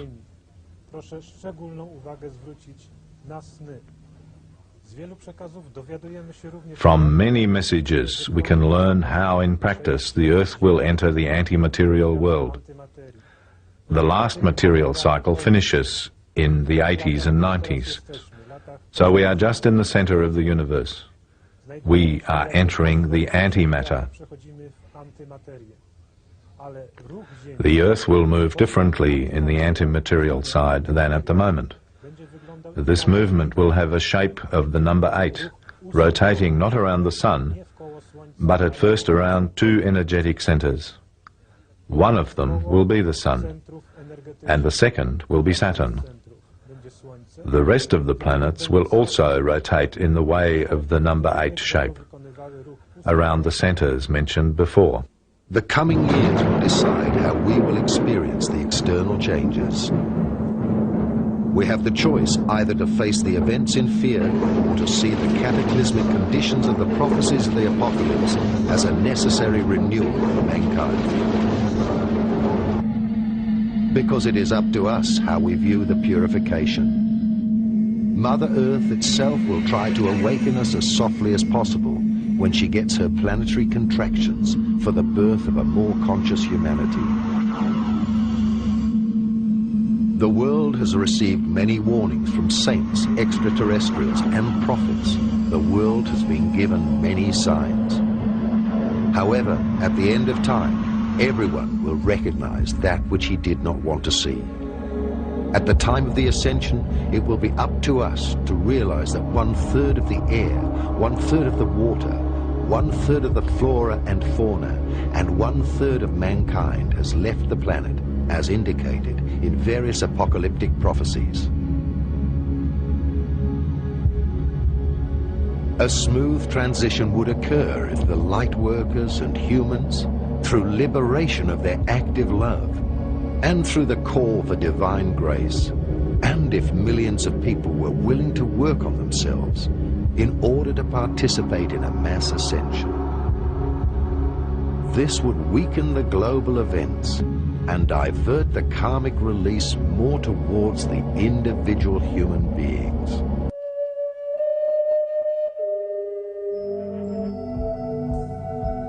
The cyclical apocalypses of creation are like a school of life, where one is promoted to the next grade at the end of term.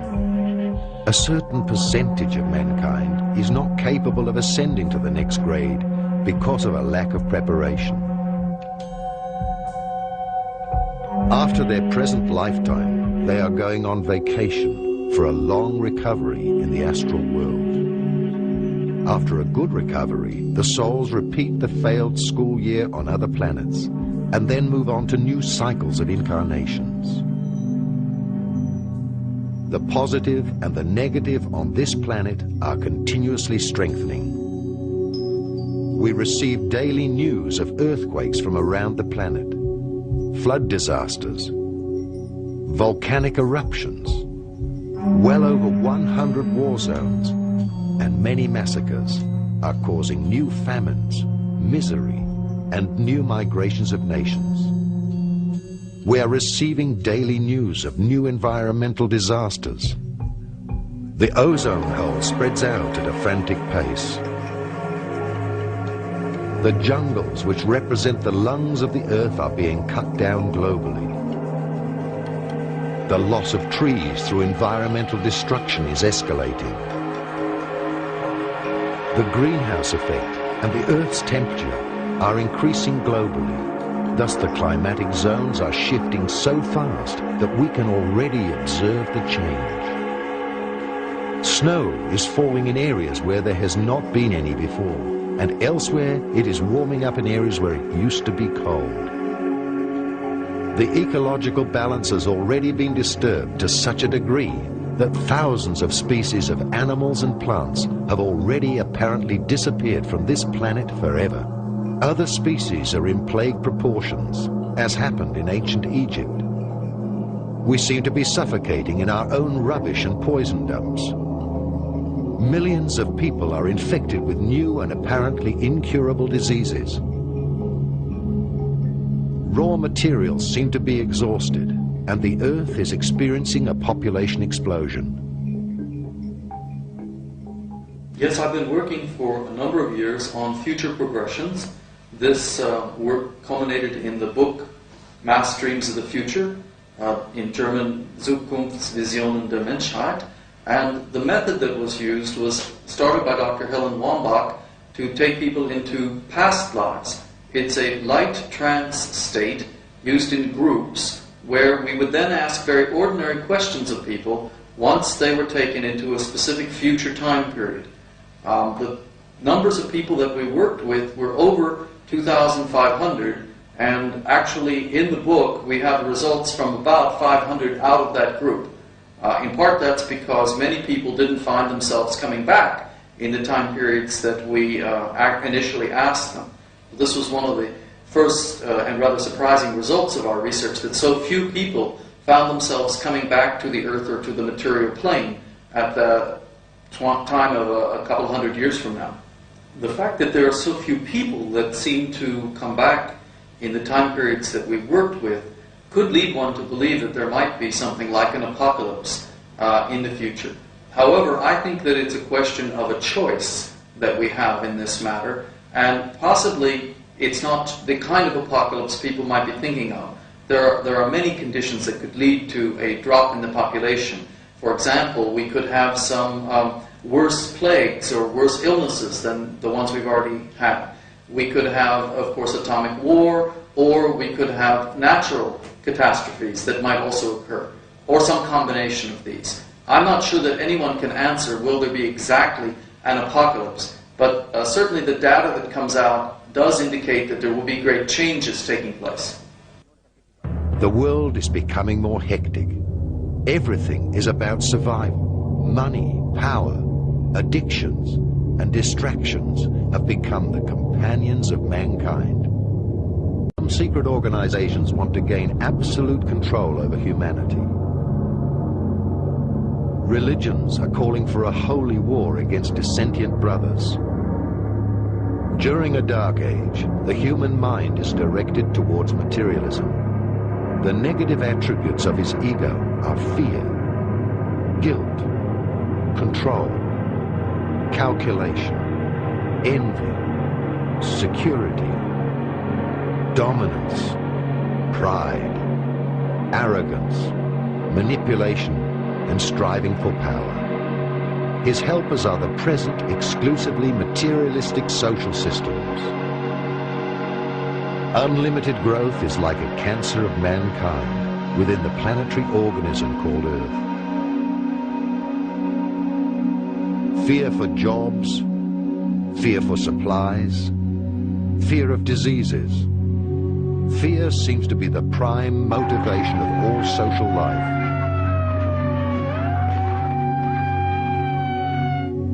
My personal feeling about the future is that it's coming along pretty fast, and much of the research that we did for the book was done in the 1980s and showed that in the future times there would be a series of great changes, including particularly ecological changes.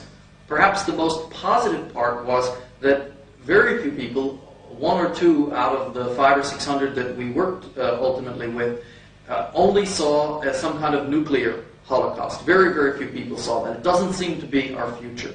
I personally feel that we have 2 or 3 more years to do the preparations that are necessary and possibly to work with the energy fields to change some of these catastrophic situations for the future, or they will be upon us before we realize it. Certainly by the end of The arrival of the incarnated light workers, extraterrestrial contents of consciousness, who are to prepare the seed for the new mankind.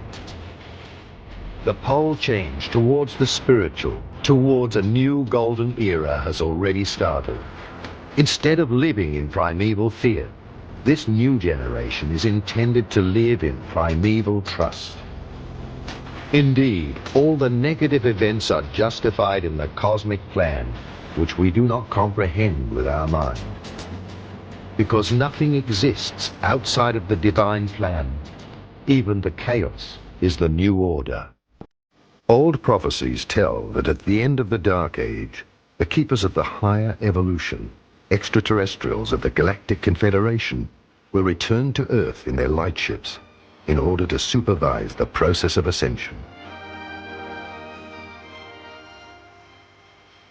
After humanity moved into the Atomic Age, the keepers descended to Earth and warned the governments about the consequences of atomic war. In 1952, members of the Galactic Confederation met President Eisenhower of the USA, but his hands were tied because the official US government was backed by the world government of the Illuminati, which rejected a military disarmament. I was chosen as the G2 heir for that particular project, which was highly sensitive and classified.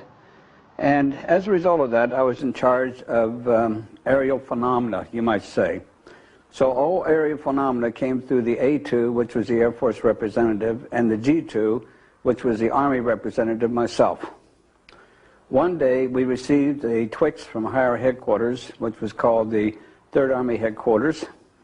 Came down to division, and actually Corps first, then the division, and then to us in the Air Force. And it was an emergency cable, or Twix, which simply stated that an unidentified flying object had landed, soft landed in White Sands, New Mexico. The first initial Twix indicated that they had it under observation. They were going to watch it for 24 hours. Hopefully there would be some type of life aboard and they could communicate with it and get on with the possible acceptance of the craft itself. What happened, however, after 24 hours, there was no sign of life. So it was assumed that either the ship was vacant or that the personage who were aboard were all dead. That later proved to be quite accurate and true. Now, after it was assumed that the ETs who were aboard were dead, they then decided they must find a way to get into the craft itself. Now, what happened was that the exterior of the craft signified no way to get into the craft at all. But somebody had the bright idea of probing with a long pole, which we did, and they did. And lo and behold, they did hit a button, and down came a interior door, like a trap door. And there was access, of course, gained to the craft itself. At that point, of course, a boarding party was ventured inside the craft, and they found 5 bodies. Those bodies were diminutive in nature. They were basically humanoid. It was evident to the extraterrestrials of the Confederation that all governments are a manifestation of the material powers. Indeed, they immediately impose strict secrecy about the meetings. They threaten people, including their own employees, in order to enforce the secrecy. At the peak of the Dark Age, the Keepers started to contact private citizens, scientists, and artists. They also delivered messages and warnings to them, which were supposed to slowly sink into the consciousness of mankind. The Brothers of Space, as well as the Ashtar Commando, the Santina, and the Pleiadians belong to the Galactic Confederation. They are spiritually ascended planetary races, and they know the cosmic plan of the spiritual hierarchies. Hence, their task is to protect the evolution and development of planets of lower dimensions from global destruction. They are only officially permitted to land if mankind asks for help and is consciously aware of the meaning of its own existence. They are allowed to intervene if the whole planet is faced with global destruction because of unconscious influence, or if large natural disasters threaten the survival of the human race.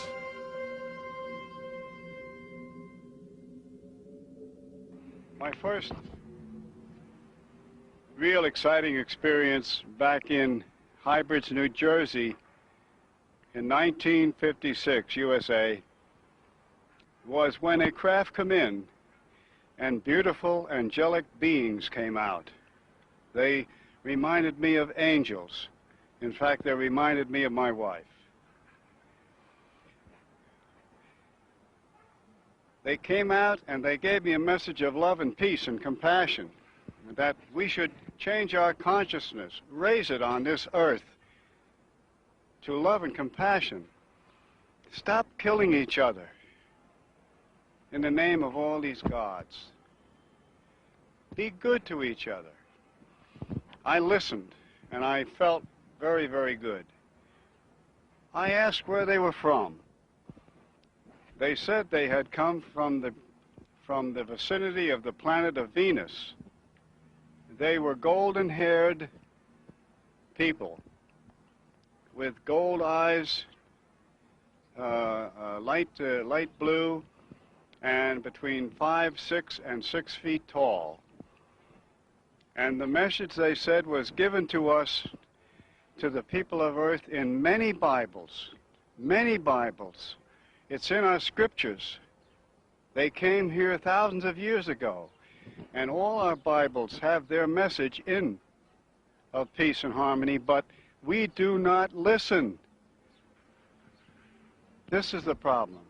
We don't listen to what Moses told us, what Allah told us, what Jesus told us.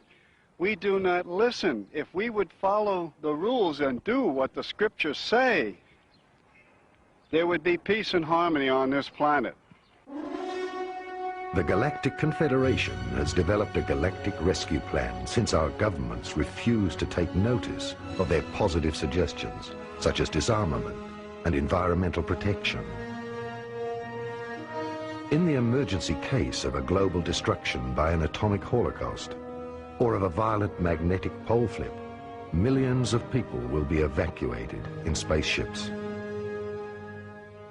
During such action, over 10 million flying saucers would be sent out from the motherships, and people who are not afraid would be pulled on board through levitation beams.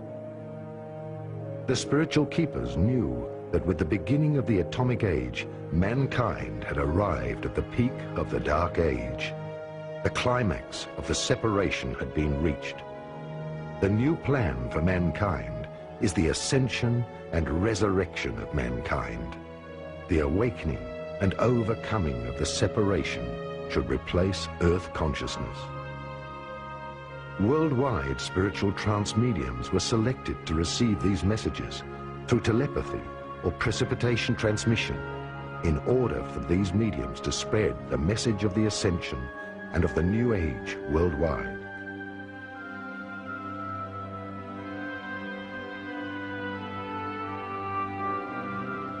Most people would call physical contact. I've never really seen ships, even though in 1981, when I was living in Taos, New Mexico, I awoke from a sleep state in complete panic because there were 3 blue extraterrestrials in my bedroom hovering or putting their hands above my bed. So I had that contact in 1981, and I never forgot it. I labeled it a dream, but I always knew it wasn't a dream. And the beings were small and very bright blue and kind of almond-eyed.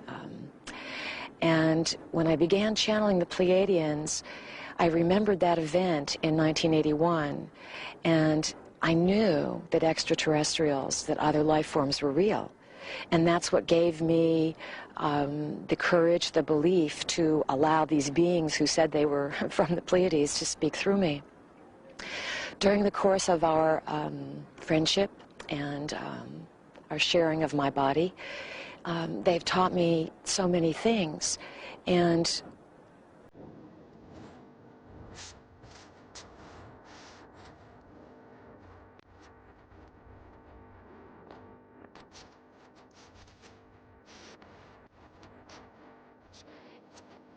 spaceships appearing in the skies, or beings landing or showing up in your bedroom.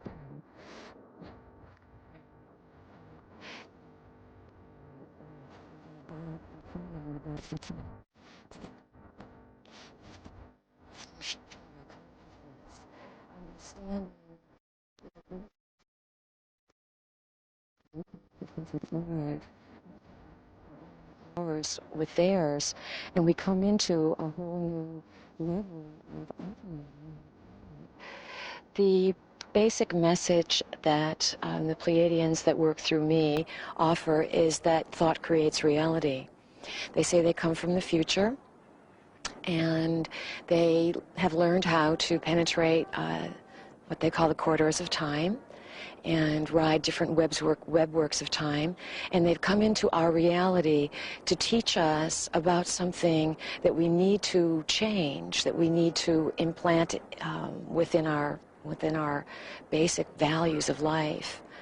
And this is what they've given me, the gift that they've given me of restructuring or revaluing of who I am. It's not been easy, definitely. I've changed so much that sometimes it's very difficult for me to relate to people and the ideas that they have not questioned over the years. The ideas that are instilled with us from the time we're children based on fear, our religious institutions, our educational systems. They never teach us to honor and love ourselves and to understand the mystery of the body first. And then understand that the mystery of the body and the mind ends up reflecting itself and creating itself in the outside world. Part of my instruction at this time has been to speak openly so that others don't feel that they're going crazy, so that others can understand that there is this infusion of off-planetary intelligence coming to merge with our consciousness. Many of these beings have no idea how to make contact with us because we've been so programmed to fear and programmed to interpret what we don't understand as something that would be bad. And unfortunately, we've been lost in this paradigm of thought that we are the most intelligent species that exist. And I believe that we're one of millions or billions, and that the earth is now being reopened.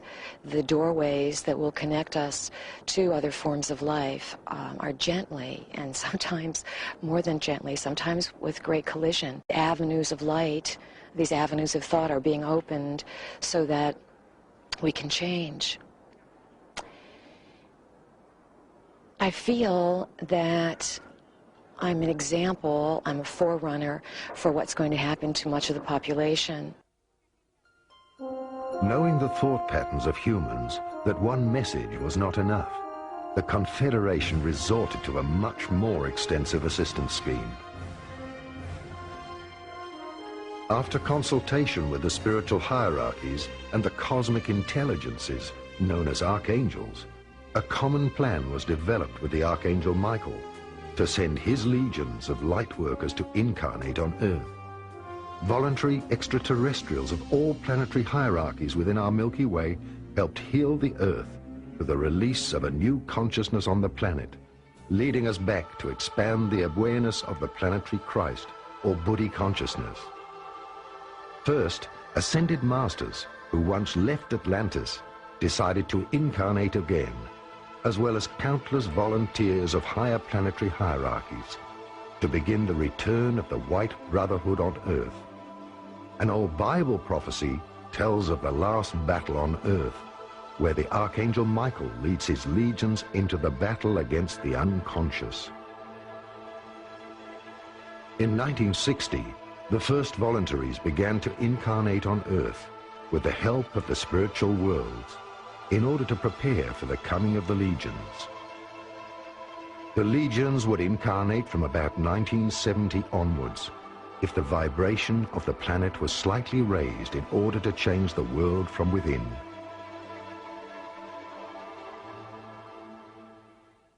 The role of the light workers in this transition upon the planet Earth is quite varied. We all have unique and individual roles. Basically, I think we've come to understand that the new millennium, the golden age, is not going to occur through some angelic force stepping down from heaven, waving a magic wand and transforming the planet. This change will come about through a shift in conscious awareness, through a change in our own individual perception. And many of us are now working to bring this change into fruition. The main commitment that we have now is to simply allow our being to be so perfectly in tune with divine will, with the higher energies, that we are in fact just vessels, like the Holy Grail, for these energies to flow through and manifest upon this plane. So in other words, I guess all changes come from cleaning up your own backyard and through simply allowing the inner light to really shine forward and forth and trigger. I had never heard of or read about UFO, and I had an experience on a ski holiday at the Tauchen Lake in Salzburg. I used to pray a lot for people who were about to die, and I comforted people who had a calling in this life. In the evening I went to bed and I prayed. I cannot even say how this sort of thing happens. Then there were 6 round flying objects, and out of each of these round flying objects shone a beam of light. In that moment, the beam of light intensified, and I was afraid. My fear was so strong that I was paralyzed, but at the same time, I also felt bliss. Then the beam hit my head, through the eyes and the forehead, and it felt like my head was bursting. And again I had a strong pain and a feeling of bliss.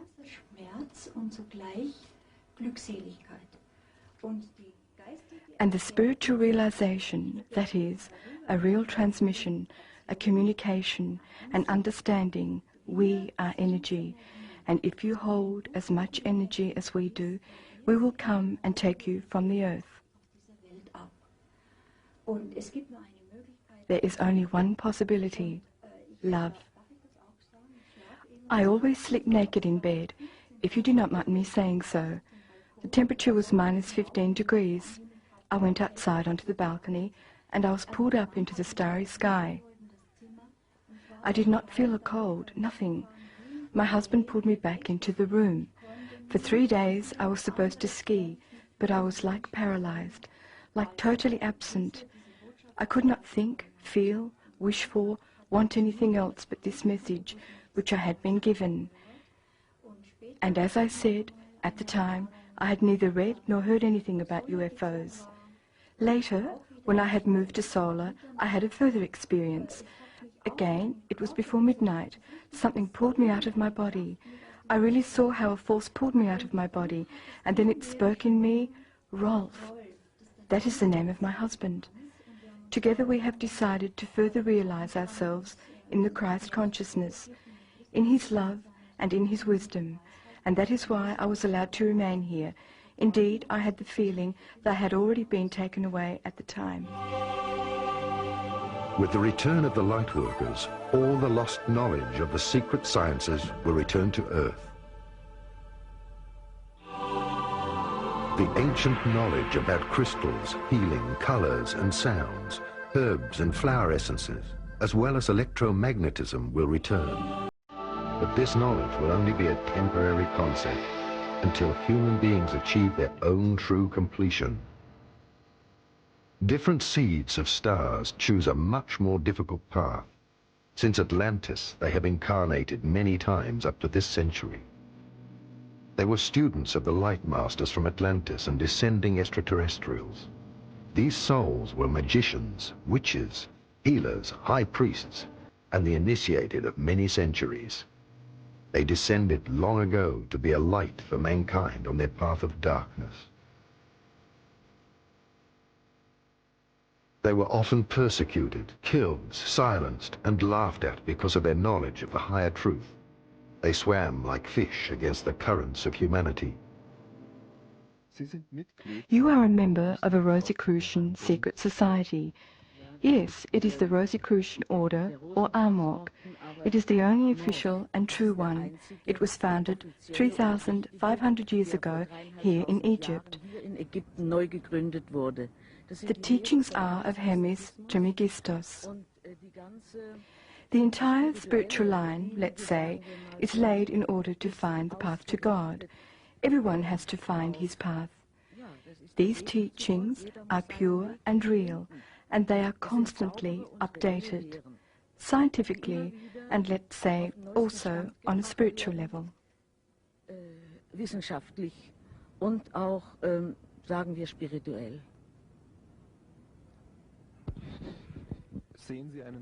Do you see a relationship between the contact to extraterrestrials and your religious coalition? Not directly. I think that if all human beings have a straight path to God, all this will fall into place. I do not think that human beings can determine it themselves. Somehow they are chosen. Could it be that the extraterrestrials are observing certain people or souls here on this planet, and that they are then chosen as messengers or contact people in order to bring the message to the world?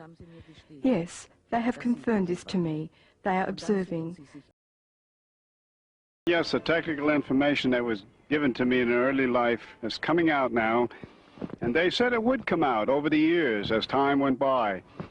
And I'm working on a portable AC/DC power pack, which would be good for all the people. Have plenty of electricity, no problems, and also a large one for a home, 15,000 watt power pack, which would power a home, air conditioning, and everything. Also an we're working on that, and we expect to see some engineers in the near future which will carry a car from one point to another, 3,000 miles without a recharge. Most cars nowadays only have 100 miles. And we plan to put it in a Chrysler or similar minivan for a family to go from one point to another.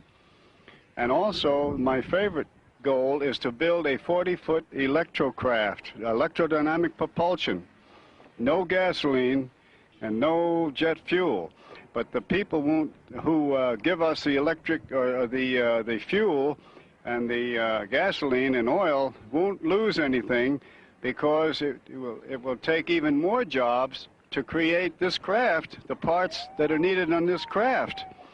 And people would even get richer. The oil men would even get richer with this product. So there's no problem there of destroying what is already here. We're just going into something which is better and will not pollute the earth. There's no pollution. After, not too long a time, they will come down and they will see us all. And we're expecting that. But we have to raise our consciousness to the point where they are not coming down and talking to savages. They want to talk to good people that don't kill each other. During the 1980s, the Galactic Confederation, the Keepers, slowly began to visit the acupuncture points of the Earth. They sent, or rather beamed, the information of the ascension and the resurrection via pictograms of alpha rays from spaceships.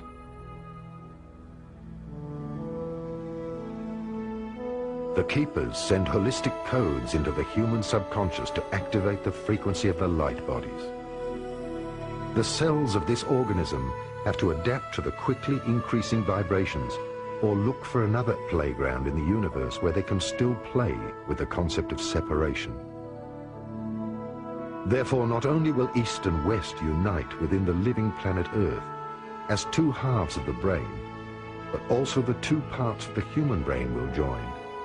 At last, all opposites will combine their efforts, and light and darkness will complement each other on a higher level.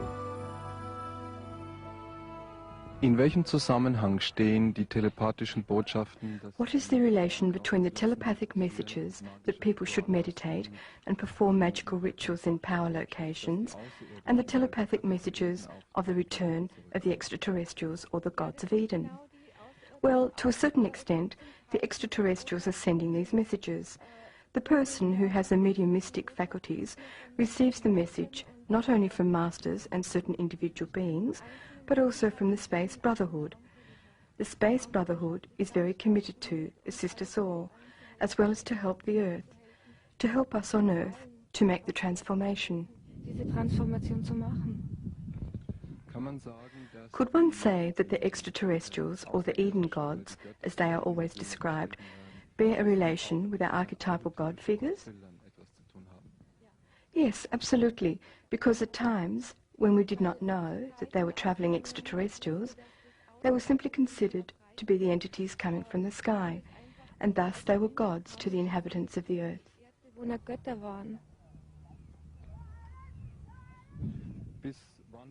When do you think will the extraterrestrials officially make contact with this planet? It is already happening. It will not be long. The heart chakra is actually what I feel is the gateway between the lower and the higher bodies, but we actually have energies that connect us through all the dimensions back to source energies, and these can be experienced by simply aligning them. We have the physical manifestation, which we see as our molecular structure of our body, which is quite dense, but we also exist on many higher, finer frequencies through to source energy. That energy exists within, and the chakras, those energy centers, connect us all the way through to that highest source energy and frequency of being. The heart center is the center through which that divine love flows from the higher dimensions through into the lower bodies. All of our thoughts influence not only the outside world via the magnetic resonance field, otherwise described as our united, universal superbeing, but also our inner microcosmos. Our thoughts, depending on the origin of their level of consciousness, activate the chakras. These in turn determine our density, or physical frequency, which in the end plays a vital role in the hormonal balance and metabolism, as well as in other bodily functions.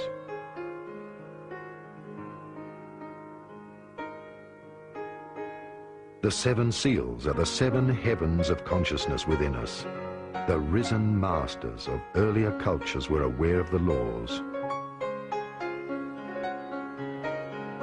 Like man, the planetary structure has 7 bodies. These 7 bodies are also called the 7 zones of consciousness, or 7 dimensions. Within man, there are 7 physical chakras, or 7 doors of energy which attract spiritual energies from the inner cosmos. These doors of energy move together with the psyche and the entire human consciousness. Every opening... I'm not really so interested in this. I'd like to still yet go further. Say a small group of beings will join together in the middle of octave 7 and unify into an even deeper oneness and continue on the homeward journey to a level of consciousness which we call octave 11. Over the years, as we've been awakening, there's been a great deal of discussion about our light bodies. And we finally realized that somewhere we have these elusive light bodies. And of course, we've been reading books how to find our light body and doing special practices and exercises and eating certain foods so we can find these elusive parts of our beings. And the big joke, of course, is that we've been wearing our light bodies all along. We have them here. For so long we thought we had this physical body with this little tiny flame of spirit here in our heart. And then as we awaken and remember and become vaster and vaster, you see that all along we've been wearing these vast bodies of light, and inside of them is this little tiny physical body. So we're going to be stepping more and more into what we call the invisible. The invisible, the unseen, is going to be seen by us, and that means living our lives more consciously in our bodies of light, bringing it all down all the way through the physical. Enlightened ones. These people have dedicated their lives to the universal serving of mankind. The total opening of these chakras in their highest frequency meant that the atoms within man also could not keep the energy on a physical level anymore. The completion was an ascension into a spiritual dimension. Some masters have been taken on board light spaceships by extraterrestrials. Other masters, however, of whom no grave can be found, have mastered the physical ascension. They opened the 7 seals and rose into a higher state of consciousness owing to their activated light body. I think the majority of humanity on this planet are aware that there are other beings, what we'd call extraterrestrials. Some say these extraterrestrials are just future humans who have crossed through simultaneous time, that we on this level are bound by linear time, but when you move up into higher dimensions, higher frequencies, you realize that past, present and future coexist. Also too, when you move into higher dimensions and higher frequencies, you become aware of what we term beings of light. In other words, other expressions of the divine that live and exist in many other realms. The universal brotherhoods are here at this time in service to humanity. They have said that we have been in kindergarten, that our conscious awareness has been too low to be invited to join what is called the Intergalactic Federation of Worlds, that as Earth takes on board the higher light energies, the higher frequencies, as we bring through that shift in conscious awareness within ourselves and literally grow up, learning to treat each other with love, harmony, acceptance, unconditional love, recognizing the uniqueness of all and our individual contribution. When we have achieved that, we will then be invited to join the universal brotherhoods. This message may be new. We are all Christ, sons and daughters of God, who have an immortal soul, and moreover, when we have reached completion, we become immortal with a universal body. The issue of androgyny is very important at this time upon the planet, simply because, as we can see, there is a need to balance the male and female energies to create complete balance and harmony. The energy that sustains us, that God essence, is androgynous, and we actually have, in fact, masculine and feminine expression of energy within us.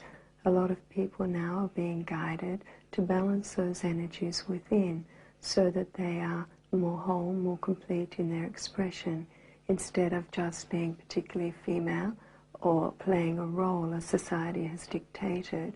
In other words, there's nothing a woman can't do, there's nothing a man can't do, that we come from a point when we relate to each other of complete balance and wholeness. How does immortality function in the new millennia? Immortality can be looked at many different ways. Most people are familiar with the immortality of the soul. However, as we tune to the higher frequencies, the higher octaves of light, many of us are now becoming aware that we're also physically immortal, that we can control cellular regeneration and degeneration, and that there is absolutely no requirement for the physical body to either age or die. We, the light workers, have very specific roles to play at this point in Earth's history, and I myself would rather finish the work that I have to do here than take my physical body up into light, or just leave it when I'm ready. To allow the physical body to age and decay, for me, is simply poor time management, when there are many tools and techniques and a natural state of beingness that can occur as we tune to the light energies and allow that God essence, the Christ consciousness within, to step forward. After the chakras of a person have opened up, this person overcomes all physical laws, and the men are the gods who are on their way home to their source, which in turn is themselves.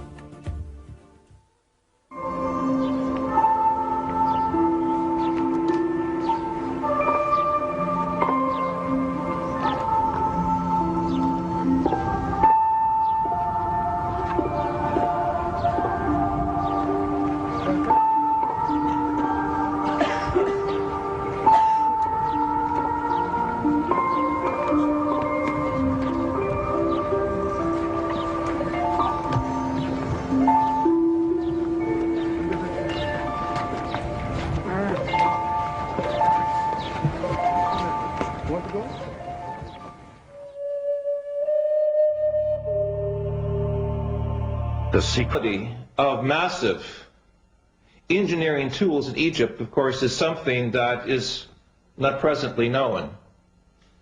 The existence of huge interior structures with mathematical precision that range in size from some 20 centimeters for the air shafts to the massive chambers known as the King's and Queen's Chamber that require blocks of some 2 to 20 tons apiece, suggest a parent technology that is no longer known to our present Western society. When the documentary Mysteries of the Sphinx was being made, the engineers asked themselves, how could these massive blocks be moved into position? It was obvious from special consultants who were moving upwards of 200 tons that there was no present technology that could take these very large, massive blocks from the quarries and move them up some 480 feet above the surface of the earth unless there was a superior parent technology. In talking with specialists in hypersonic vibrations in New York and Chicago, it was suggested that a type of vibratory source, perhaps a quarter of a mile in length, would have to be necessary as some airborne platform that would require the vibratory mechanisms necessary to move these large blocks into place. Certainly our use of certain sound techniques inside the chambers show that the Great Pyramid is a type of vibratory laser, and if it can be activated properly, in my interpretation, could allow us to understand how certain sound structures can move massive blocks of stone.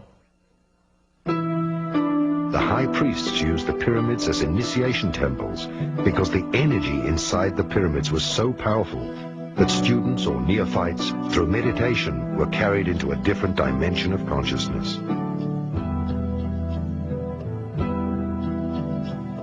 The student, with his physical body and senses, was moved into a higher world. Thus he could perceive the spiritual world.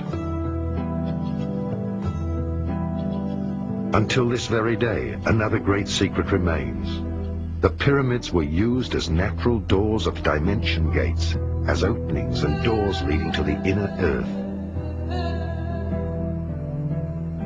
As much as there is an outer world, there is, because of polarity, an inner world. In other words, the earth is hollow.